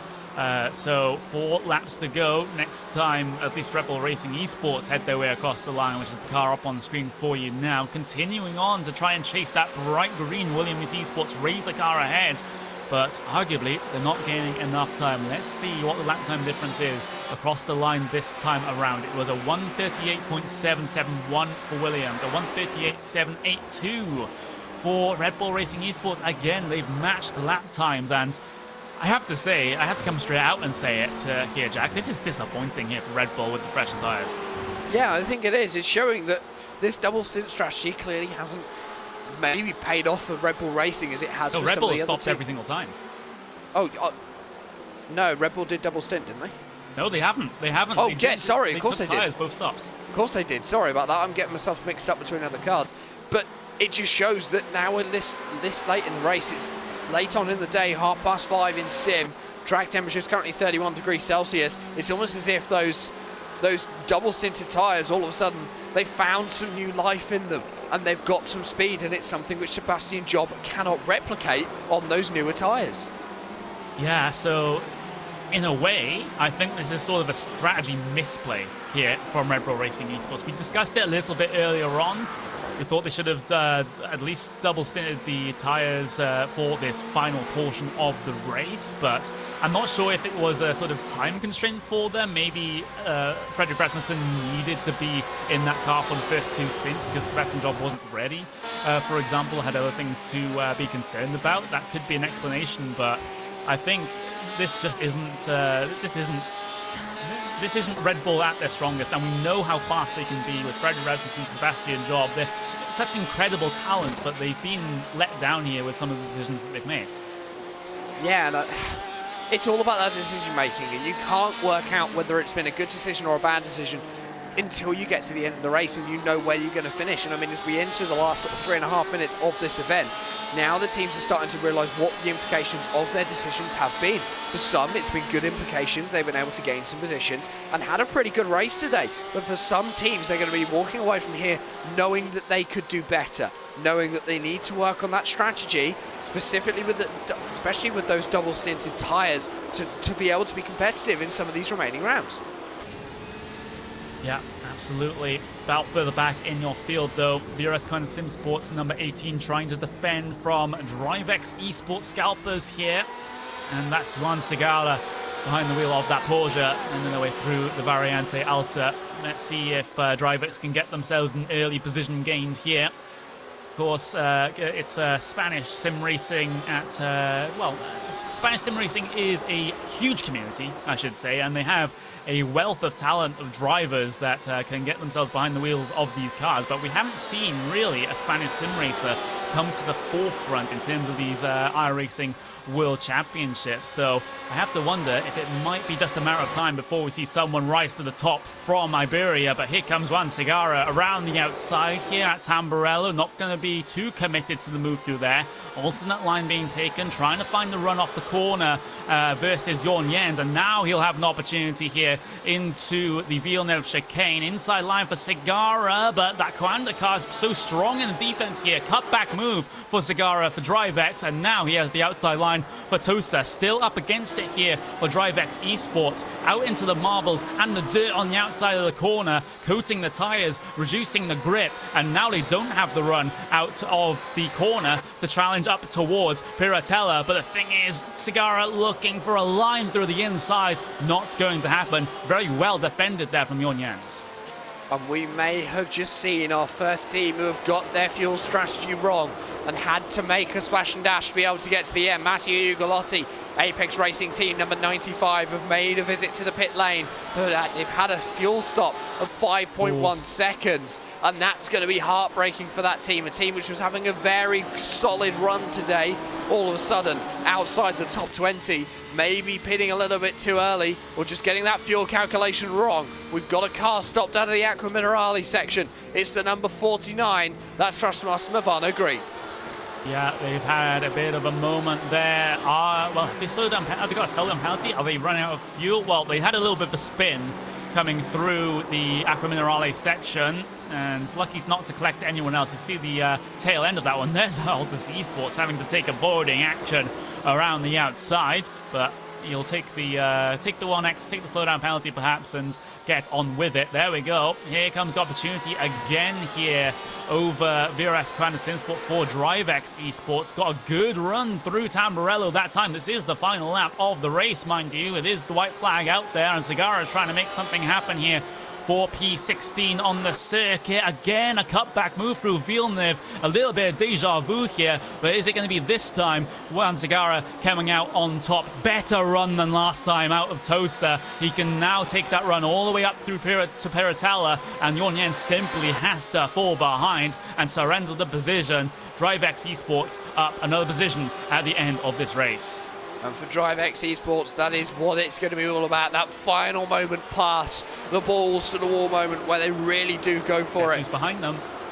And yes, I've just noticed that the car that's behind him is the number 81. That's Martin Kroenke. Kroenke is on his last lap of the race. The white flag has been shown. If he can get past these two, they won't have to complete another lap. If he can't, they do. Yeah, so it's going to be marginal at the end here, but Martin Kroenke, VRS Coanda Sim Sports number 81, What a dominant performance it has been. Joshua Rogers putting in a ton of effort in those early stints to put this car in the position that it's in right now, looking for a second win on the bounce here third win on the bounce for VRS Coanda Simsport number 81 car. It'll be a second 1-2 for VRS Coanda Simsports as well. Martin Kroenke, Coanda 81, wins again here in the 2019 VRS GT iRacing World Championship. And an absolutely brilliant drive from those guys at VRS Coanda Simsport in the number 81, Josh Rogers and Martin Kroenke, putting in a brilliant show. Mac Backham was able to bring it home in second. Niels Koch held off just as Sebastian Job finished third. Job missing out on the podium, and maybe now regretting that choice to take tyres every single time. Yeah, that is going to be a topic of discussion after the race, that is for sure. Still a pretty close battle there here for P12 though. Pure Racing Team Yellow still trying to hold on to position. It's Bono Huis in the Team Redline Black car that has been gaining on them over the past couple of laps, but it's not going to happen here for Team Redline. I suspect they're a little bit too far back to be able to make this one happen. So Pure Racing Team Yellow will, in my view, be able to hold on through these final two corners and take P12 after a fairly rough qualifying as well. Starting in P23, they managed to recover somewhat and get themselves in a good points finishing position. That's Pure Racing Team Yellow across the line for P12, but we do have to acknowledge the efforts here of Williams Esports Chill Blast. They finished inside the top 10 in P9 after starting P30. And that shows how far the double stint can go and get you up the field. And I think for those guys, it was the right decision at the right time for Williams Esports Chill Blast getting a top 10 and a podium here today at Imola. A brilliant results for those guys. VRS Coanda Simsport obviously with the 1-2. Pure Racing Team getting 6th and 7th, and Logitech G Altus Esports finishing 5th. Andrew Carl just losing that 4th position in the closing stages of the race. It's been a brilliant race all day long here in Italy. Lovely sunny day for it and some great action. Yep, absolutely brilliant indeed. Some close racing out there today, and here are the results of the 3 hours of Imola here in the 2019 VRS GT iRacing World Championship. Yet again, just like Suzuka, it's VRS Coanda Simsports 1-2. The 81 coming up on top over the 8. And that is a fantastic performance for VRS Coanda Simsports. It seems like no one can touch them in this series. And that 81 car looks to try and seal the championship over the next couple of rounds into the second half of this season. Williams Esports Razor, though, a very respectable third place finish for them indeed. Finished exactly where they started in P3 with Red Bull Racing Esports. A bit of a strategy miscalculation, at least we suspect, results in them finishing in P4. Logitech G Altus Esports finish in 5th, with Pure Racing Team Red in 6th, with Pure Racing Team Blue in 7th. Vendaval Sim Racing Yellow, well, they were able to make the best out of their fantastic qualifying. They solidify themselves inside of the top 10 in P8. Williams Esports Chill Blast recovery drive of the decade. It's P30 to P9 for them, and it's Vendaval Sim Racing Blue to round out your top 10 here this afternoon. Then looking back, we've got MSI Esports Blue P11 with Pure Racing Team Yellow P12. Team Redline Black will finish in P13 with VRS Coanda Simsports number 1 in P14. Burst Esports Yellow will finish in P15 with DriveX Esports in P16. And then VRS Coanda Simsport number 18, they will be the last of your runners on the leading lap here. Everyone else 1 lap behind or more. That's Core Sim Racing Orange, Simicube NX Racing Red. Williams Esports BenQ will bring things down to P20 here today. Apex Racing Team, a horrible race for them. It looked promising in qualifying. It looked promising at the start of the race for the 99 car, but unfortunately, they finish in P21 when all is said and done. Thrustmaster Bivano Green finished in 22nd with Burst Esports Black in P23. MRC.EE Titan P24 for them with Simicube NX Racing Blue P25. Zenith Esports P26 with Redface Racing in 27th. Then Apex Racing Team, Williams Gem Yellow and Dream Factory bring things down to P30. Then you've got your runners right at the back of the field. It is Bela Racing Team, Core Sim Racing Red, MSI Esports Yellow, DriveX Esports again. Williams Jim White, Black Star Racing, TX3 by Thrustmaster Green, who had issues early on in the race, but they do still manage to find the checkered flag. Benderville Sim Racing White, DriveX Esports 3M, and then you have your retirees for all intents and purposes in this race. Pure Racing Team Green, Astro Gaming Altus Esports, Thrustmaster Movano Red, Glacier Racing North, TX3 by Thrustmaster Blue, and the two core sim racing cars, the green and the black car, unfortunately for them, will finish P45 and P46 respectively. You've got to get a move on here in this round of the VRS GT Racing World Championship, because there's the small issue of the iRacing Indianapolis 500, if I can get my words out correctly. But join us after this short break for the post-race show, where we'll get our podium interviews.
What an interesting race we've had here this afternoon in the 2019 VRS GT iRacing World Championship Round 3. The 3 hours of Imola draws itself to a close, and one team stands above everyone else. VRS Co-Anda SimSport in not only one but 2 cars on the podium, the top 2 steps on the podium, and a 3rd win on the bounce for the number 81 car. We'll get them inside of the commentary booth to have a little bit of a chat. It's Jack Stiles standing by with Mr. Dominance himself, Joshua Rogers. Well, Josh, first of all, congratulations today on the 3rd win of the championship. At the start, obviously, you held up the field for quite a while. It was a long time before you hit that green flag. Were you just able to get a good jump off the start? Because you had a good lead going into turn 1. Hey guys, yeah, I think certainly waiting helped for us. I think the main aim was to make sure that the guys behind didn't have too much time to draft back up to us, which would obviously take away the advantage of being able to go when you want to from being on pole. So yeah, certainly waited a little bit. I think for us that probably helped quite a bit because it made it a little bit easier to break that draft. I think it wasn't particularly easy that first stint for Williams. It seemed they were possibly struggling with the tyre a little bit. Seemed to be holding up their trainer slightly, so it definitely helped us. You probably saw that basically that second stint, once Fred was unleashed, the amount that we were pulling away was certainly a lot less. So yeah, definitely waiting off that start was beneficial for us. Oh, well, obviously looking at the race. Imola's a very hard track to actually deal with overtakes and traffic itself. How was today in the terms of traffic and dealing with traffic? Because obviously 50 odd cars at Imola, all the same class. It's got to make dealing with that quite difficult. Yeah, you're not wrong. It was certainly congested. Found that out in warm-up, and yeah, certainly learnt that one the hard way. But yeah, I think throughout the race, honestly, the traffic was pretty good. Everyone seemed to be quite nice about it, and a lot of the time people were pulling over, which was good. And either way, you ended up getting a huge draft down whatever straight you were on. So I think that kind of helped give back some of that time lost from being in the traffic anyway. So yeah, I think all in all the traffic was quite good tonight. But it was something that I wasn't necessarily expecting, being Imola. Obviously, like you said, it's quite tricky to pass at times, and with the BMW not being the fastest car down the straight, it was a little bit of a challenge down the front straight. But yeah, all in all, the traffic was really, really good and solid tonight. It was pleasing to see. And obviously you handed over to Martin in the second stint, and we're also joined by Martin now. First of all, again, congratulations on the win. Your first run in the series this year, 2019, with the GTE cars, you exited the pits. You were behind Mac Backham because Mac Backham took the decision not to take the tyres on that final stop. Just take us through the strategy and the decision to take tyres on that final stop, knowing that the track temperature was going to drop and that the likelihood was that some drivers wouldn't do that. Well, we've just looked at what the other cars were doing, and the primary concern was the Red Bull Esports car. But since they took tires and they were pitting, I think, 2 laps earlier than us, so we could essentially see the car go up and down from the jacks, the decision was made that we take tires. It's safer. I haven't had the chance to practice on old tires, so fresh tires was a safer option. And knowing the pace advantage and the possibility that we can pass the cars, and it being a teammate as well, was just a safe option. And obviously looking forward to the rest of the series. We've got a bit of a break now. Nürburgring at the start of July. You go into that round knowing that if you win that round, you are the champions for 2019 between yourselves and Riccardo Castrolado. Are you going to try and wrap it up at the Nürburgring, or are you just going to try and do it progressively over the rest of the season now? Maybe take your foot off the gas just that little bit because the pressure all of a sudden has been lifted. You've got 3 wins in a row. Well, I guess we always look from a race-to-race basis, but if we have the chance to wrap it up next race, I think we'll go for it, if that's a possibility. And Josh, your opinions on that? Well, I think at the end of the day, we're all drivers. We're never gonna back off just for the sake of backing off. I think obviously we're still gonna push hard and push for it. We've had a good year this year so far, and I think. If we're in the position, obviously we're going to try our best for it, but knowing the lead, I think it's important to always remember not to take unnecessary risks at the same time. So we'll see how we go. Nürburgring being a 6-hour race as well, if I recall correctly. We'll certainly open up strategy a little bit more, being Nürburgring as well. Normally track conditions will be relatively cool, so we could see a lot of double stints, maybe even triple stints potentially from some cars. So for sure, it's going to be a matter of obviously trying, but we're not going to take too many unnecessary risks. And well then, guys, the stage is yours. Who get it done today for the 81 VRS Commander Simsport team? As always, just massive thanks to all the guys that put in all the effort this week.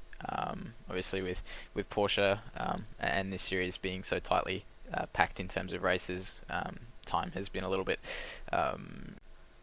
constricted, so definitely massive thanks to all the guys for all the effort they put in to ensure that we have the car underneath us. Strategy was on point, and yeah, massive thanks to the boys. Also, huge thanks to our partners, Virtual Racing School, obviously Peter and the crew over there doing a brilliant job at the moment. Also VTech, SimQuip, and Duane Designs. You guys for the broadcast, of course, you do a brilliant job, and look forward to the next one. And while that is your race-winning team of Joshua Rogers and Martin Kroenke taking home their 3rd win in a row of the 2019 VRS GT iRacing World Championship, going into Nürburgring with a chance of wrapping up the championship in about 6 weeks' time. Connery, back to you. Yeah, another dominant performance for the number 81 VRS Commander Sim sports car. Seems like no one can stop them at this stage of the competition, looking fairly comfortable to take the title coming into the second half of this season. But another car for them that didn't do too badly at all. They finished in second place, the other part of the 1-2 for VRS Commander Sim Sports here today will be Mac Backham and Mitchell de Jong as part of that number 8 car. It's another 1-2 for VRS Commander. What can I say, Mac? Well, just that, I guess. Yeah, we worked hard for this race, and I'm glad we could pretty much get the same result as last week, or last round, rather. Yeah, when it came to that final stint, actually, where you decided to take the double stint tires and your teammates decided to change them, was there anything in your mind that you thought, maybe we can try and have a little bit of a fight here between ourselves for P1, or was it just a strictly, okay, when Martin gets to the back here, we're just going to let him through and not impeding him at all? No, I definitely wouldn't battle that. We kind of saw from the first stint that when PRT double stinted that it would kind of work. So now it was even colder and it would work.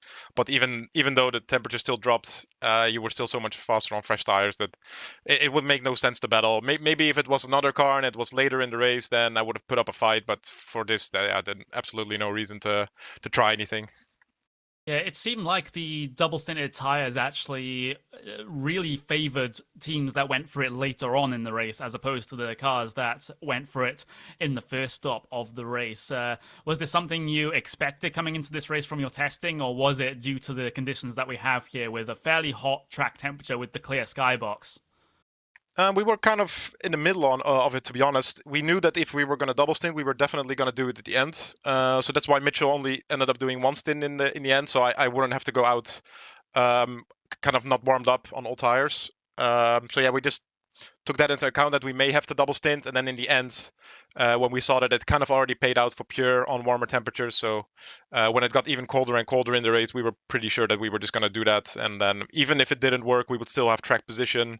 So yeah, all the positives just kind of outweighed the negatives, and it definitely worked out today. And Mitchell, you had a fairly interesting start to the race, all things considered, being that driver that took the first stint. Being stuck behind a good couple of cars ahead of you, where I think it was the Vanderfall car that basically just refused to get past the Red Bull Racing esports car, and you were sitting sort of third in line in that sort of situation, just watching that ahead of you. How tough is it to overtake here? Because from the broadcast and from what we've mentioned throughout it, it does seem to be pretty difficult if you're not that much faster. You're absolutely right. It's really tricky. It felt reminiscent of a bit of Monza, where you're doing a lot of fuel saving there. This track's tricky. It's not so easy to overtake, even though we have some really long straightaways. Pretty much, if you are either equal to the car that's trying to pass you and you just hold kind of the inside for all the corners, it's pretty easy to hold off any car trying to attack you there. Also, given the fact that the Ferrari it is really strong in a straight line in comparison to the BMW. It's quite a tall task to try to overtake one there. So yeah, I think we all kind of knew that. Freddie and I think we're both kind of do the same thing, just kind of chilling, waiting until something happens and saving fuel, because we know it. You really can't go anywhere. But credits to Josh for trying to make it sick, and just try to save fuel, try to put us in a good position for that last stint, give us as much of an advantage as possible when we would double stint. And I think it worked out pretty well, so happy with that. It certainly did work out like that, and when we talk about things like the balance of performance in this series between the various GTE machines, it seems like the BMW is the favoured car of pretty much everyone. Was it also a comfortable pick here for Imola, or were there some issues with the BMW that you had to work through? For example, those Ferraris being so damn quick in a straight line. To be honest, I don't think any of us expected to be quite so strong here with the BMW. The car is pretty decent all around. I'd say it's definitely worse in a straight line compared to the Ferrari. Even I think the Ford a little bit too. The big thing with this track that I think we were all worried about, at least all the BMWs, were how well it takes curbs, and it doesn't take them quite as well as I would say the Ford did the Ferrari. But we worked quite a bit on trying to make the car do as good of a job over them as possible. We also had an issue of picking up damage really easily for the amount of cutting that you'd have to do on some of these. So it's just finding those right lines so you're not actually hurting the car. In the first stint, I gave myself like 10 seconds of damage. I think Vendaval also had quite a bit of damage too from just cutting. So yeah, I think also Ferrari's quite good on old tires. So there's a lot of strengths and weaknesses. It's really hard to say what's the favorite, but I'd say these next races, at least the second half of the season, should definitely favor more of the other cars starting from this point. So I think it's going to be an interesting remainder of the season. Yep, it definitely is. Your particular team in the fight with Red Bull Racing Esports for that second place position, and you gain a decent chunk of points over them for this race, finishing the 2 positions ahead that you have done. So that sets yourself up very well for the second half of the season here. So with the tracks coming up like Nürburgring, Sebring, and Circuit of the Americas to finish things off, do you think that those are going to be particularly strong tracks for Red Bull, or do you think that you'll still have the advantage there as well? Hard to say. I mean, you never know. It's just a matter of getting all your pieces together, having the right strategy in place, getting the car with a good balance, and making sure you're driving well. So, pretty happy with the whole team, with how we've done so far. Yeah, and the goal is to keep going and trying to do the same, and keep improving, of course, for within the team as well, trying to get a bit more out of the car, out of ourselves. So, we keep moving forward, and it's not done until the last race is over. So we'll see what happens. We'll definitely see what happens. And before we move on to our third place finisher here of Williams Esports, do you want to just give a shout out to a couple of people? Yeah, sure thing. Of course, all our teammates for developing the car and getting well prepared for this race, and of course all our other partners, everyone in the team. Also Philip for spotting, doing the strategy for pretty much all the cars, I'd say. So, and I think Jorn was helping that as well as driving. So shout out to them. Yeah, Red Bull, of course, Virtual Racing School, and We're in Design, SimQuip, VTech, Joe Real Timing, and of course you guys, Race Spot, for the broadcast. Yeah, we always try our best, just as you try to do your best out there on the racing circuit. That was Mac Backham and Mitchell de Jong for the number 8 VRS Commander Sim Sports car, finishing P2 here today for the second time in a row in this series. And, well, we have one more interview. That's going to be with Niels Koch from Williams Esports Razor, finishing on that final step of the podium. Jack, you have a couple of questions for him. Nils, first of all, congratulations on the podium. You guys went for an alternate strategy. You went for that double stint on the second set of tyres, so you double stinted to the end of the race.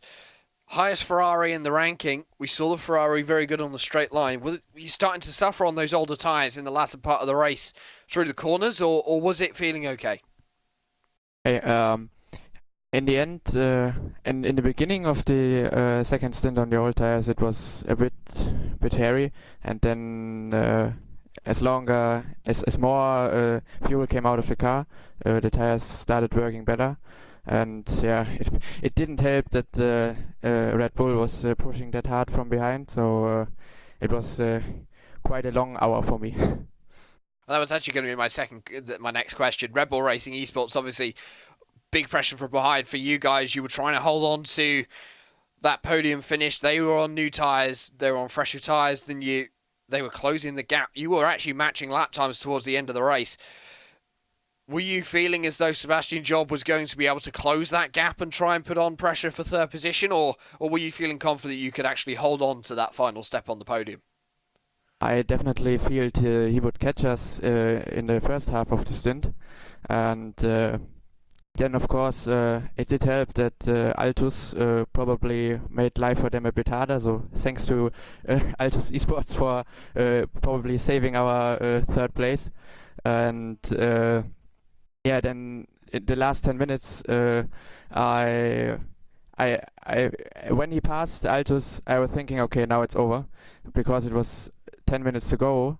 But then 2 laps afterwards, I felt like he didn't go much faster than we could. So yeah, it was quite good. And in the end, it was, I think, about a second that brought us the podium. Obviously, looking now forward to the rest of the championship, 3 rounds remaining. We've reached that halfway stage now as we head into the second half of the season after the sort of 6-week break that we've got coming up. You guys have got a couple of good points hauls behind you. Is it possible that you're now looking to maybe secure top 5, top 3 in the championship in the point standings in these final few rounds? Or do you think the Ferrari might struggle at the circuits that we have remaining? I don't really know how it will play out at the Nürburgring. I'm pretty sure that Circuit of the Americas will be quite hard for us. But yeah, we have been quite consistent so far. Finally a podium now after missing out by just a bit in the first 2 rounds. And we will have to see. I think if we can make it consistent top 5s or top 10s until the end, the position in the championship will be good. I think going much more forward is pretty hard, because the points are awarded like more for the winner, and yeah, we will see. Well, obviously, Nils, before we let you go back to your team and celebrate your podium today, who would you like to give a shout out to? Yeah, of course, big thanks to my teammates, and especially to Laurin for doing another great job in the qualifying and making the base for the good result.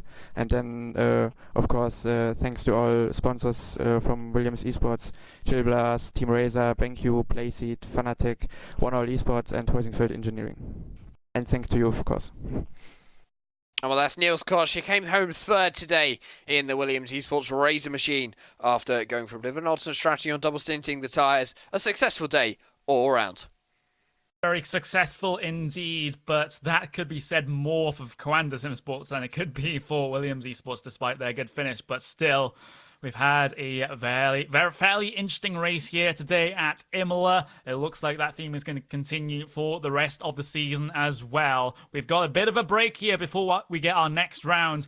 Round 4 at the Nürburgring for the 2019 VRS GT iRacing World Championship. So a little bit of a break to get things in order and maybe to focus on Porsche Esports Super Cup action during that time as well. But that is all we have time for here on this particular broadcast. But that is not the racing done for this weekend. Oh no, because right now, if you head on over to the YouTube, then we have got the iRacing Indianapolis 500 live right now. I've dropped the link in the Twitch chat. Can't do so on the YouTube chat. I don't have mod privileges, but that is going to be it here for this afternoon for the roadside of RaceSport TV. I've been Connery Maddock. That's been Jack Styles. We'll see you in about a month's time for this series.